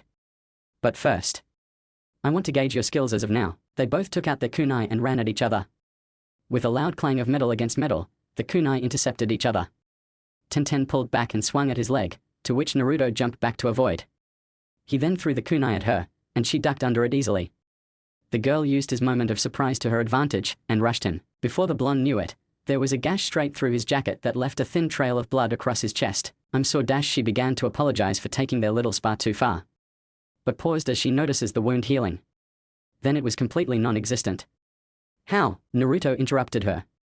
It's all right. I heal fast, he says, trying to make her feel better. Is that one of the things that makes you special? She asked, remembering the conversation she had earlier with his clone. Naruto blinked. What? He asked, confused. Then he remembered his clone's memories. Oh yeah. That's one of them. How many are there? A few, but you don't have to worry about that right now. Let's get back to training. He brings the attention back to their fighting, wanting to avoid the topic of him, before he says something he shouldn't. Naruto came at her again, this time with both kunai and shuriken. He threw the first kunai at her, and the second one to where he predicted she'd dodge to. With speed he couldn't even see, she blocked the second kunai, before it hit her in the stomach. Thinking she was distracted, the blonde hurled the 5 shuriken in his hand at an angle where they would intercept her on the sides, and to his bewilderment, she easily jumped up and out of range, while the 5 shuriken instead hit each other, and were cancelled out. Naruto's mouth dropped in shock. Wow. You're really good. Sure, she specialized in this type of combat, but she was still just 11 years old after all. Tenten blushed. Thank you. I try. She smirked, a pretend cocky attitude in her tone. You're good as well. Where'd you learn how to aim so accurately? She was surprised by his show of skill. I can't tell you. I'm sorry. All right, well now that I know your skill, I can train you more effectively. First, Bokujutsu is a lot like Taijutsu, just with weapons instead of your hands and feet. For example, let's say you were to slug someone in the cheek or neck. It's the same motion with your arm, the only difference is now you're holding a weapon, so it's going to be the thing that does damage, instead of your fist. Do you get it? She asked, hoping her little lecture wasn't too much information at one time. Naruto smiled. Yeah, I got it. I catch on quick, so you don't have to worry about making your explanations detailed to the point where it'll be too much to comprehend. At least not with me anyway. With other people, you probably want to simplify it. Just for future reference, good to know. Now of course that tip doesn't always apply. It depends on the weapon you're using. For instance, if you're using a sword that's held similarly to the way you hold a kunai, then the rule applies. But if you're using a katana or something like that, then the motion will of course be different. Like I said, it depends on the weapon. Naruto nods his head in understanding. That makes sense. Next, it's obvious I don't have to teach you accurate weapon throwing for projectile weapons. Keep in mind though, the weight of the weapon determines how difficult it is to use accurately. Let's focus on your close combat Bokujutsu skills for now, Kurama alerted Naruto in his head. One thing I just thought of, Kit. Utilize your senses to figure out where she's going to try to strike you. Good luck. Naruto face faltered. Of course, why didn't he think of that? Are you alright, Naruto? She asked, having seen him just standing there as if he was deep in thought. Yeah, I'm good, he responds. He's got to be careful talking to Kurama when he's around people. Okay, if you say so. Are you ready to spar again? Let's do this thing. They rushed at each other again, with Naruto trying a swipe at her leg. She saw the move and moved her leg back and out of reach of the weapon. Using her momentum, she swung her leg back to the previous position, adding to her overall speed, while swinging her arm that had the kunai at Naruto's abdomen. He, however, utilized his sense of sound, and heard it coming. So he flipped back to avoid it. While she was stunned that he was able to dodge, Naruto rushed back at her and cut her on the arm. Titen grabbed her arm. How did he do that? His skill has already increased since our spar earlier. How is that even possible? Oh my gosh, I'm so sorry.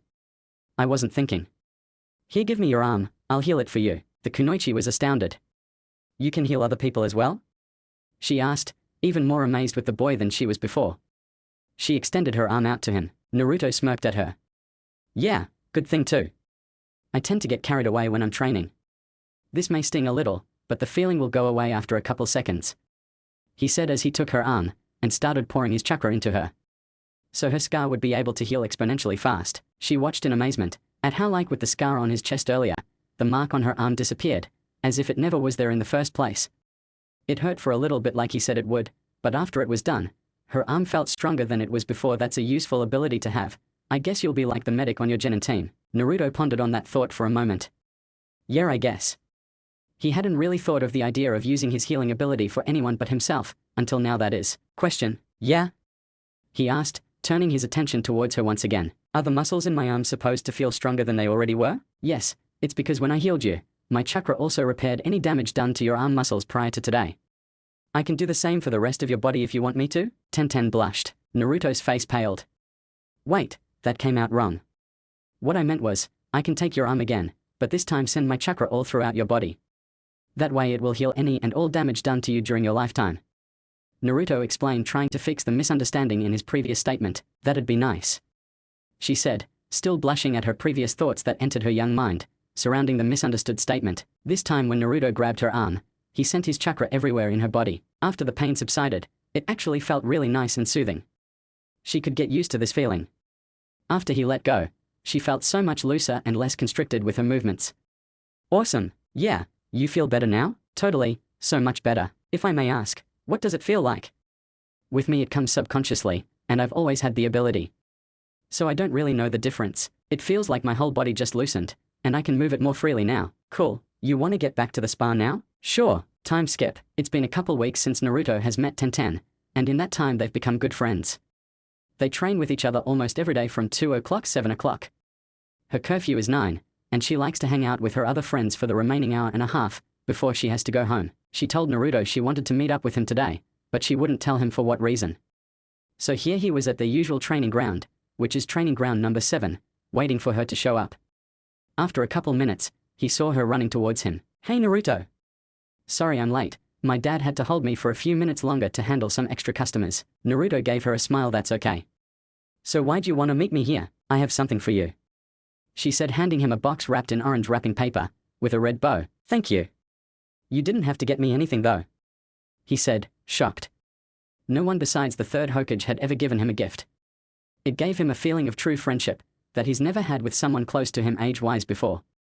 He unwrapped the bow and paper to find a small black box. He opened it up to reveal dark orange fingerless gloves with metal plates for defense over the front of them. Thanks a lot Tenten, he said as he gave her a hug in appreciation. You're welcome.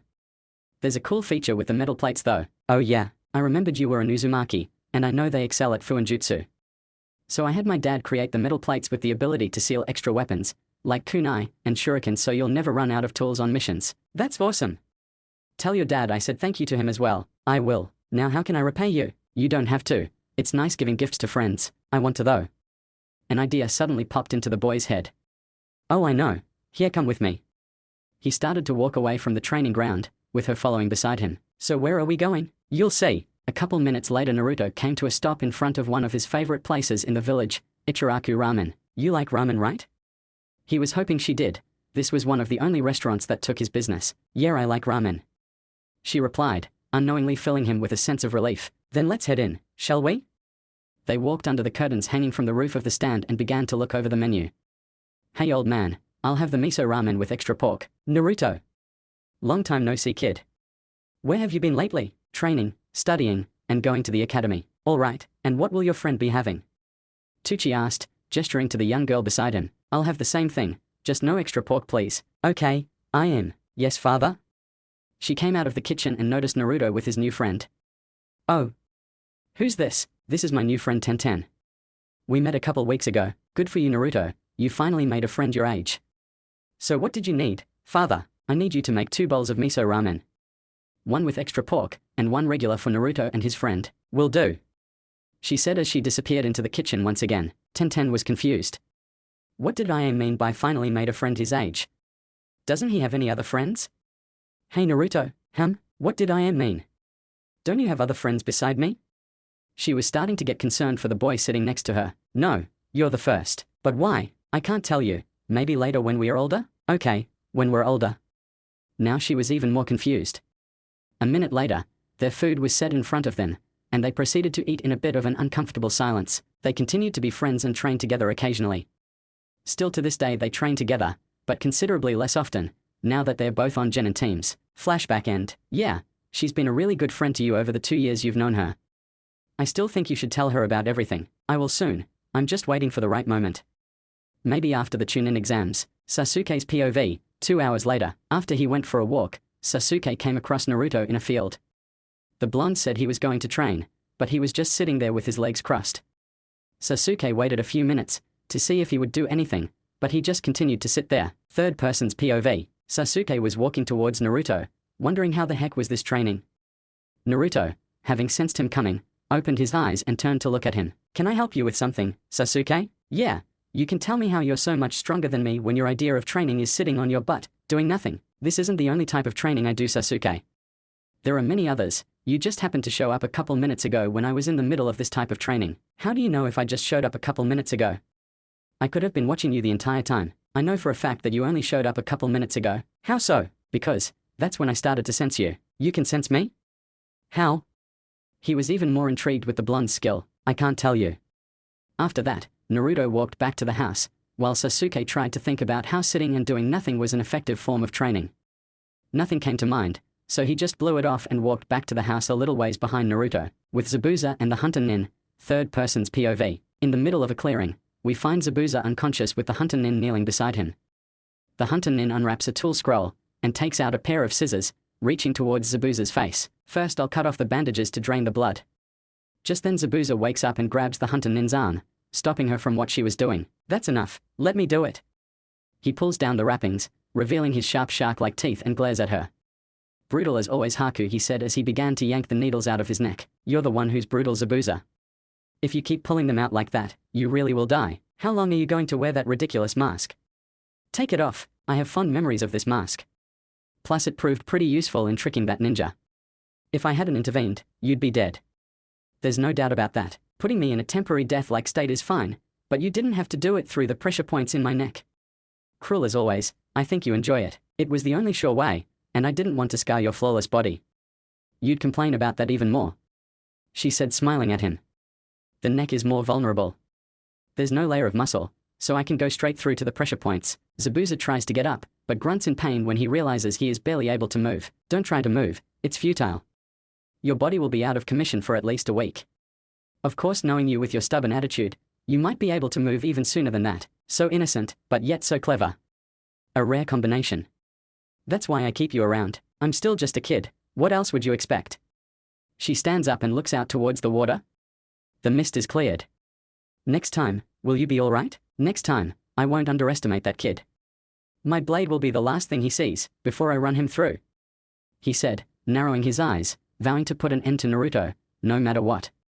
He does not take the fact that he was beaten by a kid lightly. Tsuna's house, third person's POV. After Naruto and Sasuke get back to Tsuna's place, they head up to Kakashi's room, and see that he's awake. The sensei looked as if he was waiting for them. Their suspicion was proved correct, when they noticed Sakura kneeling beside Kakashi's cot staring at them expectantly. Naruto, the sensei began. Sasuke, come over here. There's something I need to tell all three of you. It was time to start taking this mission seriously. They both walked over, and sat next to Sakura, waiting for Kakashi to continue. What is it, sensei? The sensei's tone made Sakura worried. I have reason to believe that Zabuza is still alive. He looked to see his student's reaction, and was not surprised to see that only Sakura and Sasuke were shocked. If Naruto really was as smart as he seems, he probably came up with the same conclusion himself. That's what I thought, the blonde confirmed. What are you guys talking about? We saw that hunter Nin kill Zabuza. You yourself said that his heart stopped. The Pinkette did not want to even think of the possibility that this terrifying enemy was still alive. That's because it did stop. Huh? Then how can he still be alive? She didn't understand at all. I'm pretty sure the hunter Nin put him in a near-death-like state, making us think he was dead. Think about it. How did the hunter Nin dispose of the body? Naruto hopes she catches onto this quickly. She's supposed to be the smartest in the year after all. I don't know. He took the body away from us. Remember, idiot, exactly my point. A real hunter Nin disposes of the body on the spot. But instead of doing that, he took the body away. Yeah, so we don't learn any of the secrets or jutsu, duh. Seriously, I thought you were actually smart, Naruto, but that is the dumbest thing you've ever said. She was right the whole time. He was just trying to fool her. Her thoughts were cut short, however, as Naruto began to speak up again. Aren't you supposed to be the smartest in our year? There's no need to take the body away from us.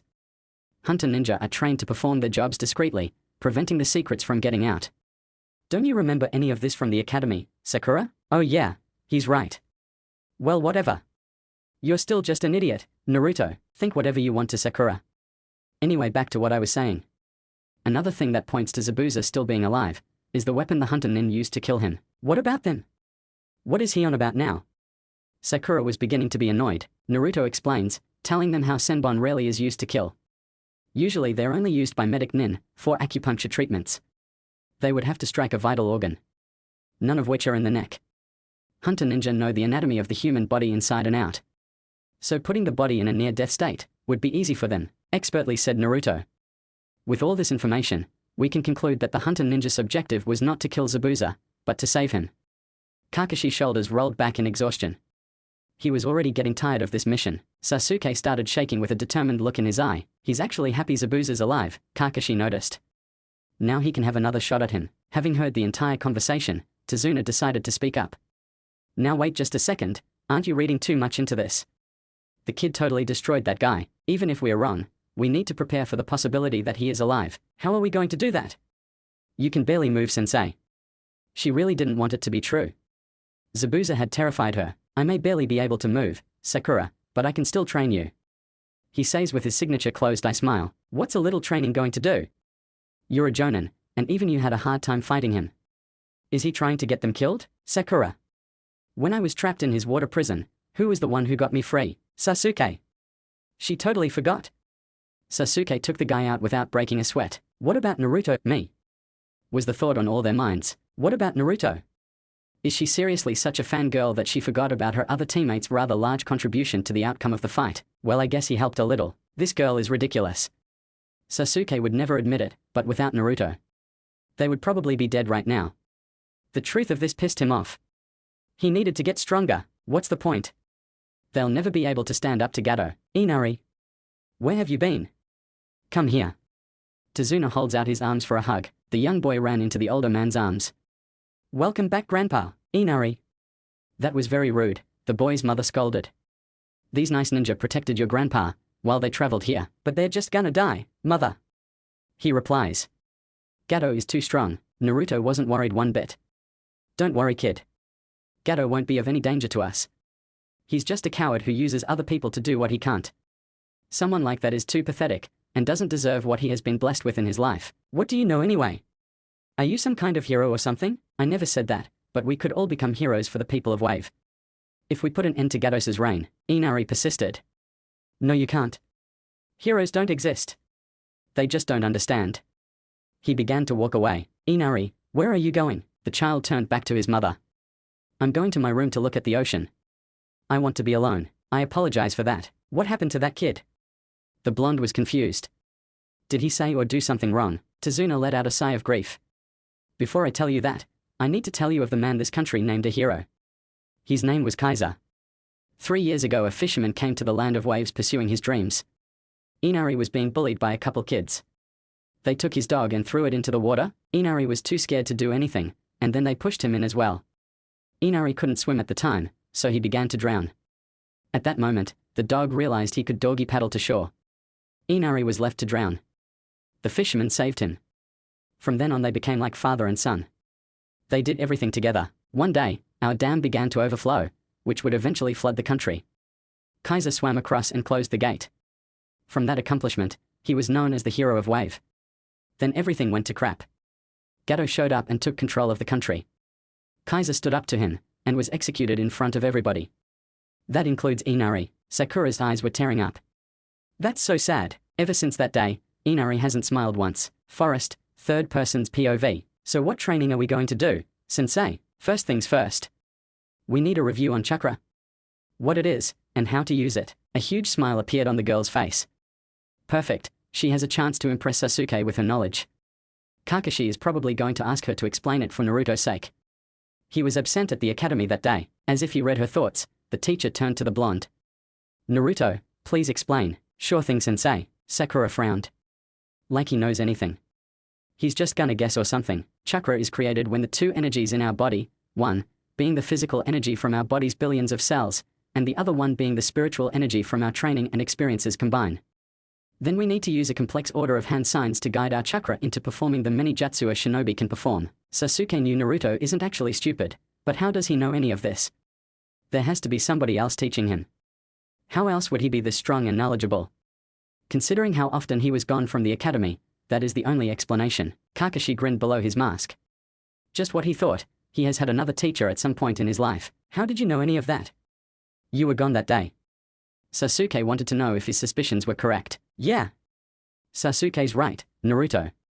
How do you know? Someone explained it to me when I first started training 6 years ago. Kakashi's one visible eye opened wide. You've been training since you were 6 years old, Naruto? No wonder he's already so strong. Yeah, why? He doesn't get what the big deal is. You were a Chunin by age 6, weren't you, Kakashi? Kakashi shrugged. Well, Yeah, but I'm still surprised you started so young. People usually don't start training until their time in the academy at least. That's true. There are rare cases. How else did you think I was this strong? The blonde gave them all a small grin, so that explains it. Still, how does what he was doing earlier count as any form of effective training? Plus we started the academy at 7. This gave him a year to train before then. So why did he pretend to be weak and stupid? The raven-haired Uchiha didn't understand him at all. Sakura on the other hand couldn't believe it. There's no way he started training that early. He would have been too young and weak to do anything effective, if you had a year to train before the academy. Then why would you pretend to be weak and idiotic? Oh that. Well first it was just for fun. Then I realized the beneficial training and experience it gave me. What beneficial training? Think about it. If I was able to fool my entire home village into thinking I was someone that I'm not, it would just be that much easier to fool an enemy, someone who has absolutely no knowledge of me whatsoever. Kakashi couldn't be more proud. That's genius. Wow, you really are something, Naruto. Anyway, back to why we are here. Why do we need to review chakra? We are already using it to perform jutsu. So what's the big deal? Yeah, you may be using it, but you're not using it effectively. The Uchiha turned to the blonde. How do you mean, Naruto? What he means is you're both wasting it. Unless you learn to figure out the proper amounts of chakra to use for a jutsu, you'll just run out of energy, and be nothing but a target for enemy ninja. You need to practice your chakra control. Doesn't Naruto need to practice his control as well? Naruto already has great chakra control. Remember when he walked on the water rather than come into the boat? That's a Chunin level chakra control exercise. Naruto can already stand on water for a few hours. So to answer your question, no, he does not need to practice. So what do we need to do? Sasuke asked, determined to become stronger than Naruto as fast as possible. Tree climbing, Kakashi explained. Tree climbing? Both Sasuke and Sakura questioned. How is that gonna help our chakra control? This is not any basic tree climbing. Why is that? Because, Kakashi grinned. You can't use your hands. What? Sakura says, aghast.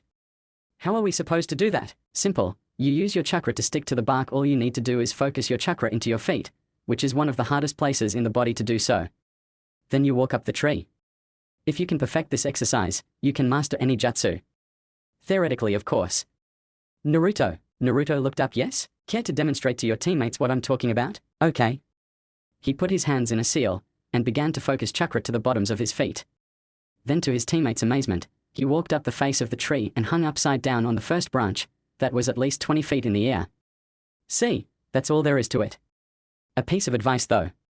Too much chakra, and the bark will break. Too little chakra, and you'll slip. I suggest running up the tree to start with. Here, use these kunai to mark your progress on the tree. Kakashi pulls out 2 of the knives and tosses them to Sakura and Sasuke. Sasuke was determined. He can do this. He's an Uchiha. This should be a piece of cake. The boy ran at the tree and began to progress up the side. Once he was 10 feet off the ground, the bark exploded.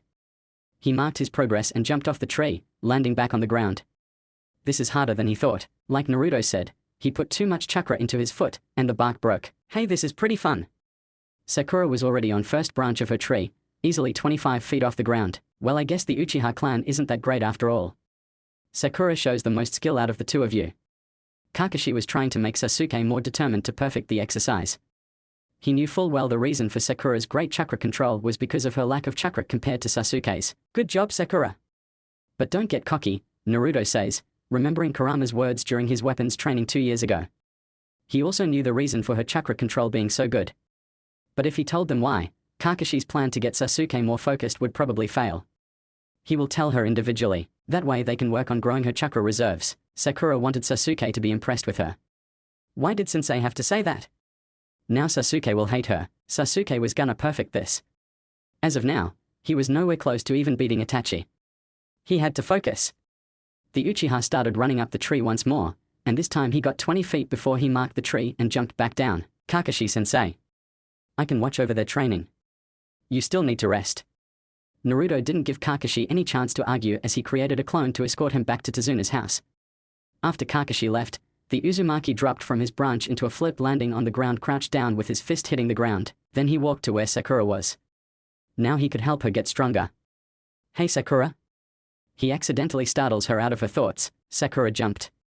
Don't scare me like that, Naruto. Sorry, but I want to tell you something. What? The reason your chakra control is so good is because you have smaller reserves than Sasuke, making it easier to control. Do you get it? Yeah, but if that's true, why did he say I have the most skill? Now Sasuke will be angry at me? I think he was trying to make Sasuke more focused and determined to perfect the exercise. Oh, that makes sense. She smiled at the thought of Sasuke becoming stronger. Is that all you wanted to tell me? No. I wanted to know if you wanted me to help you get stronger by strengthening your chakra reserves. Why would I want that? Didn't you hear me? I said it will make you stronger. It doesn't look like that convinced her. Guess he didn't have a choice. It'll make Sasuke like you more. Now she's convinced. Man, he sure hopes she gets over her crush soon, or she'll never become as strong as she could be. So how do we make my chakra reserves bigger? Easy, you just have to exhaust your chakra. After that they'll grow a little each time you do. Wouldn't that kill me? What's he planning? No, it won't kill you. Geez, why would she think he wants her dead? So how do I exhaust my chakra? I want you to run up and down the tree until you're too tired to do so. Then once you have your energy back, do it again. Repeat this process until you're called back to the house for dinner. Are you crazy? You want Sasuke to like you, right? Yeah, boo. Well, this is the way to do that. So get to it. He left no room for discussion. Reluctantly, Sakura began running up and down the face of the tree. With that out of his way, Naruto made his way over to help Sasuke. During the conversation with Sakura, the blonde noticed that Sasuke progressed another 10 feet up the tree. Hey Sasuke, what? I wanted to know if you wanted some help. Why would you want to help me? You hate me. I don't hate you, Sasuke. I may not like your attitude, but that doesn't mean I hate you. Plus, what kind of teammate would I be if I didn't help you when I knew I could? Alright, how would you help me? When you focus your chakra. Don't continue to add some. Preserve the chakra already in the bottoms of your feet to continue to stick to the tree. When you realize some of it is gone, then you can add some more, but not too much. Or you'll just get blasted off again. Is that all? Not exactly. The Uchiha still seems unfocused. It probably has something to do with his brother. Then what?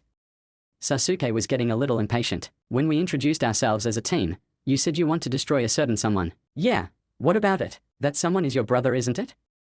He asked, shocking Sasuke out of his impatience. How did you know that? No one their age or younger knows that Itachi is the one responsible for the Uchiha massacre. He glared at Naruto threateningly until the shock at what Naruto said next settled in. Same reason I know so much about the Sharingan. I knew Itachi. He knew Itachi. How do you know him? He was one of my trainers before the massacre. He is the one who helped me advance my hand seal speed, so that the Sharingan couldn't detect them. I mean, the Mangekyo Sharingan still can. But I'm working on that. Why would Itachi teach Naruto how to nullify the use of the Sharingan?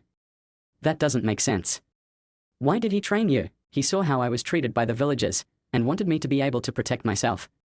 Even though I already could, thanks to Kurama. Itachi didn't know about the fox training the blonde. What did you mean how the villagers treated you? What did they do to him? I'll tell you some other time. No offense, but we don't really know each other that well. Naruto paused for a moment. Let's just say not everyone was loved and adored by them. So anyway, about my brother? Yeah, I want to know. Did he tell you anything after the massacre? Should Sasuke tell him? He didn't really have a reason not to.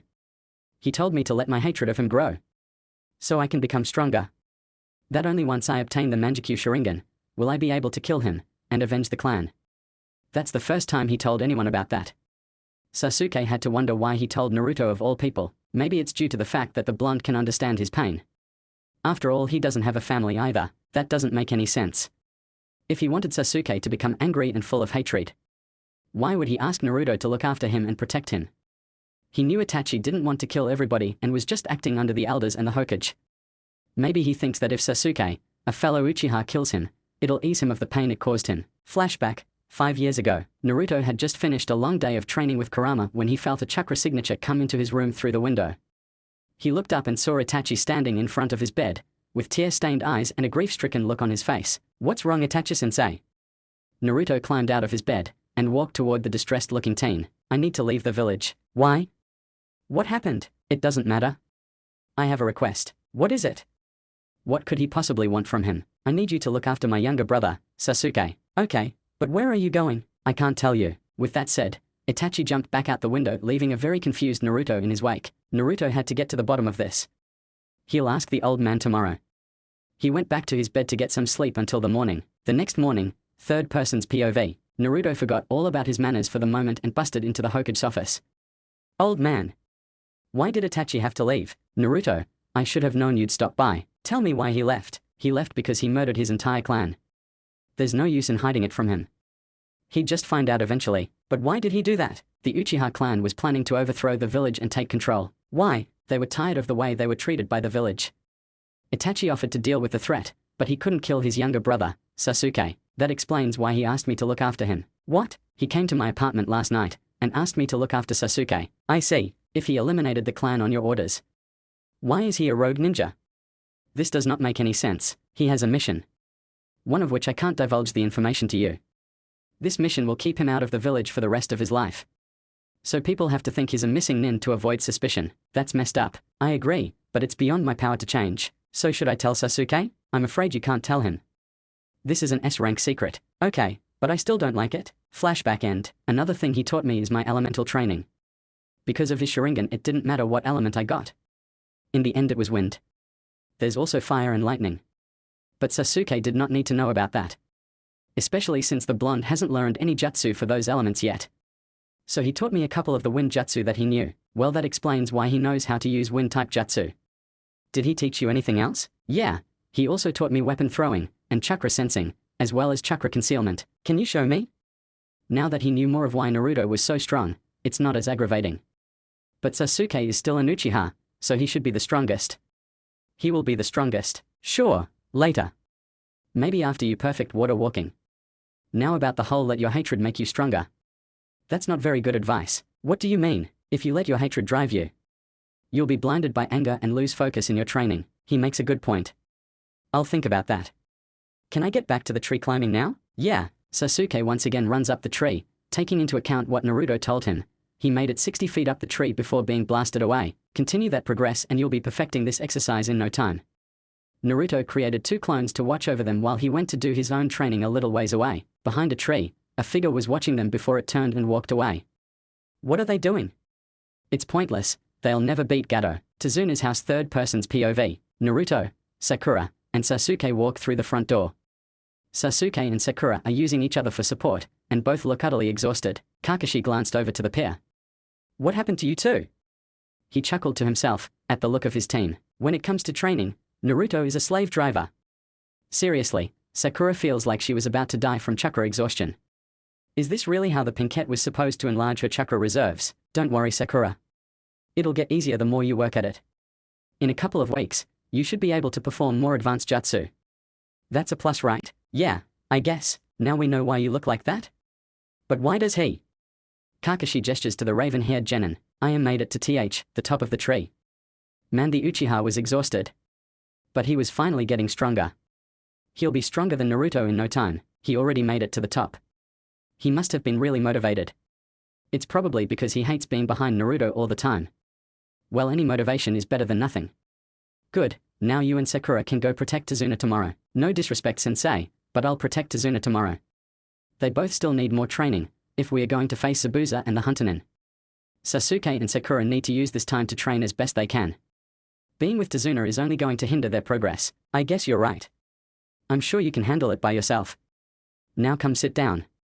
Tsunami's almost done making dinner. Tsunami brings out some sautéed vegetables with mashed potatoes. A peaceful quietness surrounds the group until it's broken by Inari. Why are you guys training so hard? You'll never be able to defeat Gato. Maybe, maybe not. Either way, training is better than doing nothing. Naruto replies in a calm tone, with a look of indifference. You can train until you drop, it won't matter. The weak are always defeated by the strong. You don't know anything about this country. You come in here with a positive attitude all the time, without a care in the world. All the while, people like me live in turmoil. You don't know what it's like to suffer. After Inari's outburst, the remaining people in the room turned to Naruto. Sakura, remembering the old Naruto, expected him to lash out at the kid irrationally. They were all surprised when Naruto quietly stood up from his seat. What he did next made all of them drop their mouths in shock. He walked towards Inari, stared down at the boy, raised his hand above his head, and slapped the kid right across the face, leaving a hand-shaped mark on his cheek where his hand connected. The room was silent. No one knew what to do. When Naruto spoke up, it gave them all chills. His voice was deeper and resonated in anger and hatred that they never witnessed from the blonde boy before. Don't talk about things you don't know or understand. My life is far worse than yours. So are a lot of the people's lives in your country. You have a warm place to live, food to eat, a comfortable bed to sleep in, and a mother and grandfather that would do anything for you. Other people, older and younger than you, are homeless, by themselves, and lucky if they get something to eat once a week. So don't you dare start complaining about how hard your life is. You lost your dad. I get it, that's awful, but it doesn't mean you can just sit around all day moping about your life. When compared to others, your life is great. By the way, Gato isn't strong. He's just a scrawny wimp, who has enough money to pay other people to do his dirty work. He hides behind his guards. He's a coward and so are you. If your life is so horrible, then do something and change it. If you don't, then do us all a favor and stop antagonizing those who do. And for the love of Kami, stop crying, you little baby. Naruto heads towards the door. Naruto. That was totally uncalled for. You went to FA, Sakura. Do me a favor, and shut the hell up. He put his hand on the doorknob and opened the door. Where are you going, Naruto? Kakashi asked with a hint of worry in his voice. I need to go blow off steam. Sasuke, Sakura, meet me in the forest tomorrow at 7 a.m. for more training. 7. Are you serious? Yes, you need as much training as possible. Be glad I didn't say 5. What about you, Ha? You don't honestly believe you can take on Zabuza at your current state, do you? Besides chakra control, he is just as weak as her. Sasuke, on the other hand, is stronger than them, and could take on Zabuza easily. I think I could probably fight Zabuza. But of course, I'll be training as well. Just not with the same things. Now I'll see you tomorrow, goodbye. He was done with the conversation. He left out the door, and down the road, towards the forest. Well, that was unexpected. Naruto hardly ever acts out in anger. Except maybe when he's pranking somebody. Inari, are you okay? His mother asked tentatively, while reaching out to pull him into her, in case he needed to be soothed after the actions of the blonde. Inari jerked away from his mother, and ran outside toward the dock, with tears in his eyes. Inari, I'll go talk to him.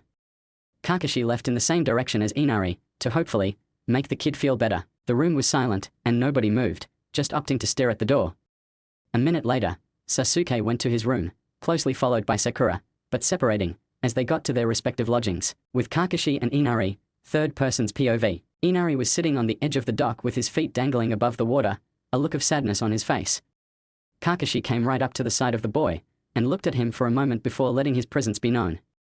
Mind if I sit down? Sure. Inari continues staring off into the distant sea, barely paying attention. Naruto didn't mean what he said. Then why'd he say it? He has his own special way of dealing with people. Naruto doesn't have a father either. Actually, Naruto never had any parents, and doesn't have a single friend in our village. Really? How come? He's blamed for something of which he has no control over. The people in our village, who are old enough to know what it is, are not allowed to discuss it. But that did not stop them from making sure his life was as horrible as possible. They told their children to stay away from him. So he was never able to make any friends his age. I think out of everybody here, Naruto can relate to you the most.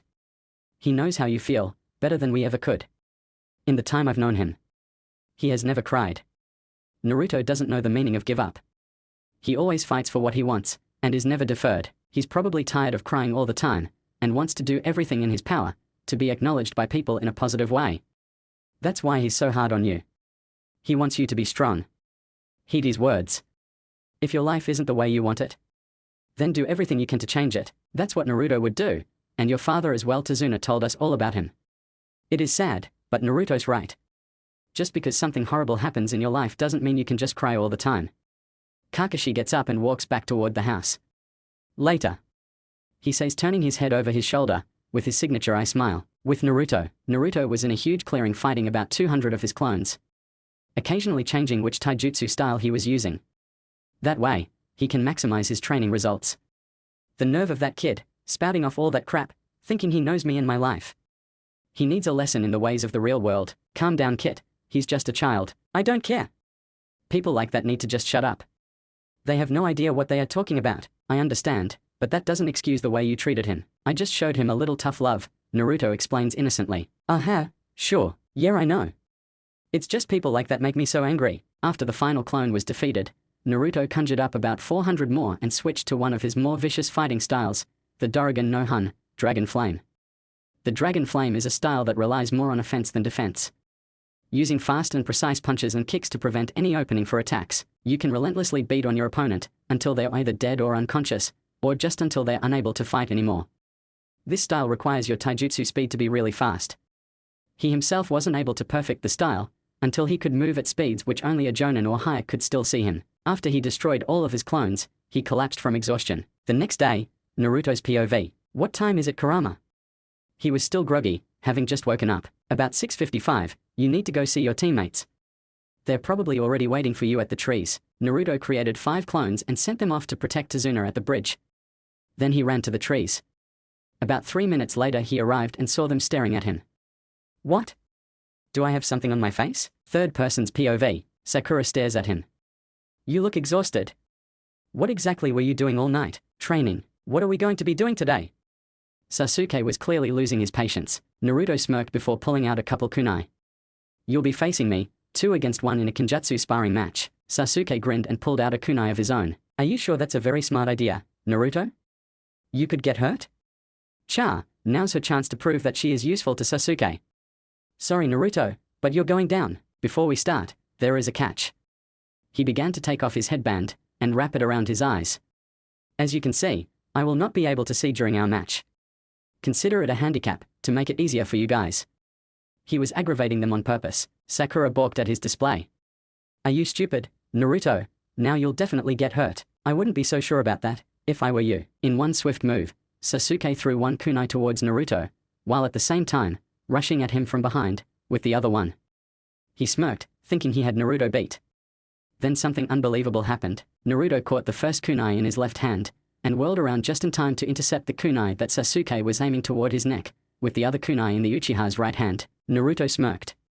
Nice try, Sasuke. What? How? I have quite a few tricks up my sleeve. I've barely scratched the surface of my skills with you. Even with Kakashi, I was still holding back. He handed Sasuke back his kunai. Sasuke took the knife. How strong are you, Naruto? Anger was evident in Sasuke's body language. Guess you'll just have to wait and see. Naruto smirked one last time, before looking in Sakura's direction, which probably creeped her out, because she doesn't know that Naruto can sense her presence. Why didn't you try to come at me, Sakura? Remember what I told Kakashi on day 1. Your enemy won't wait for a start, so don't expect one, unless of course it's a test. Then you need to wait for a start. Sakura was flabbergasted. How did he do that? Also, how did he know where she was? He shouldn't even be able to see her. CHA. What the heck was that? He stopped Sasuke without even looking. How did that even happen? He barely even had time to know where the raven-haired boy was coming from. Yet, he blocked his attack perfectly, without even breaking a sweat. Sasuke figures the blonde could be just as strong as Kakashi without the Sharingan. Are you guys ready to go again? And for future reference, you should both come at me together. Remember, teamwork is a great way to take down a foe, who might possibly be stronger than you. Give me a break. Like you're actually strong enough, that all that will beat you, is teamwork. You're not the sensei, Naruto. You won't be that difficult? A look of smugness graced Sakura's features. Well, if you're so sure about that, then why don't you both come and fight me at the same time? I won't even use my clones to win. It'll just be me. Care to put your money where your mouth is? Naruto smirks, infuriating her more. Sakura was so angry, she whipped out 2 kunai and threw them both at Naruto, aiming for his head. To which he ducked, avoiding them easily. This made Sakura even angrier, causing her to charge at Naruto with 2 more kunai aimed toward his legs.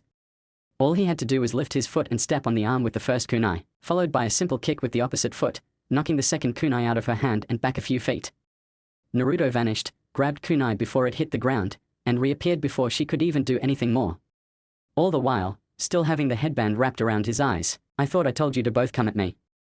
If you're not gonna take this seriously, and just waste my time, why should I even bother training you?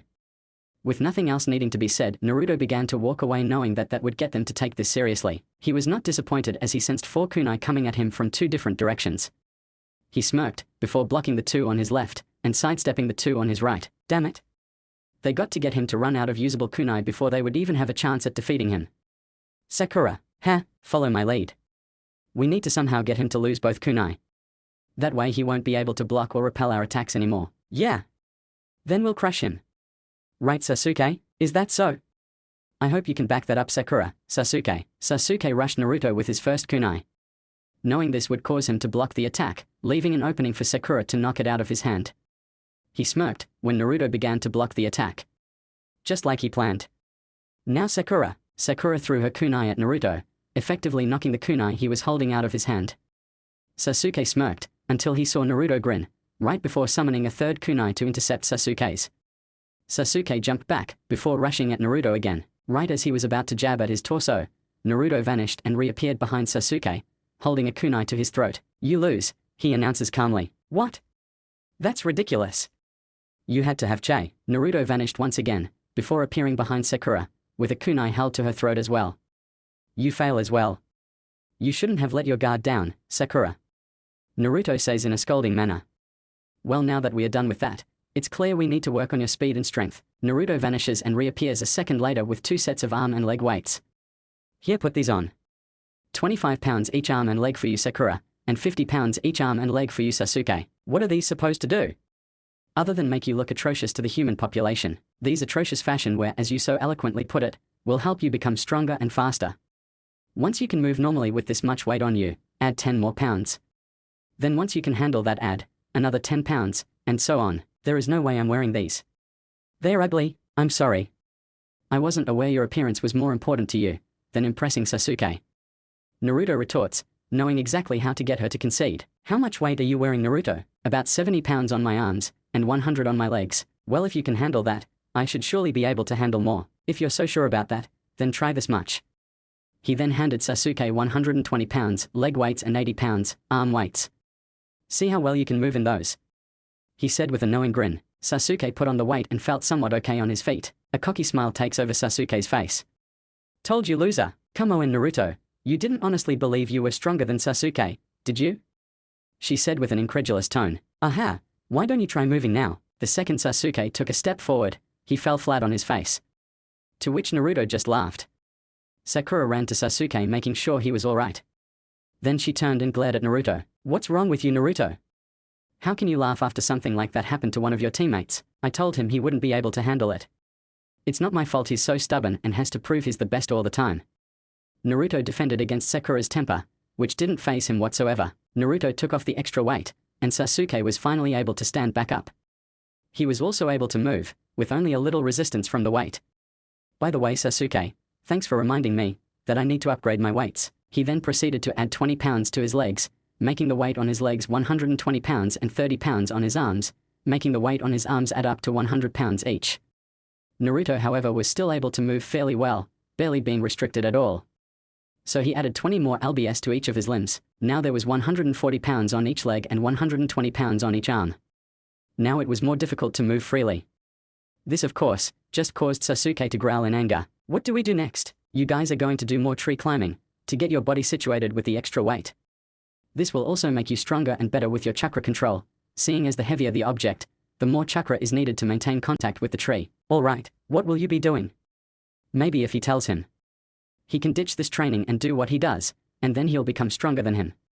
Sasuke's musings were cut short. The Uchiha did not get the answer he was hoping for. "None of your business, Sasuke." Naruto increased his ki, showing there was no room for discussion. Sakura started visibly shaking under the intensity of Naruto's glare. So did Sasuke, but he hid it better. Naruto had noticed anyway, which made him smile, before he vanished in a flash of orange. Kakashi's POV. Kakashi wanted to see how Naruto was doing with the team training, so he summoned his ninja dog Parkun to sniff them out, and followed the trail. When they got there, he was surprised, to say the least, when he saw Naruto taking on both Sasuke and Sakura simultaneously. All while wearing a blindfold. From the look on his face, he wasn't really trying at all. At best, he was probably just trying to gauge their skills, as of this moment in their training.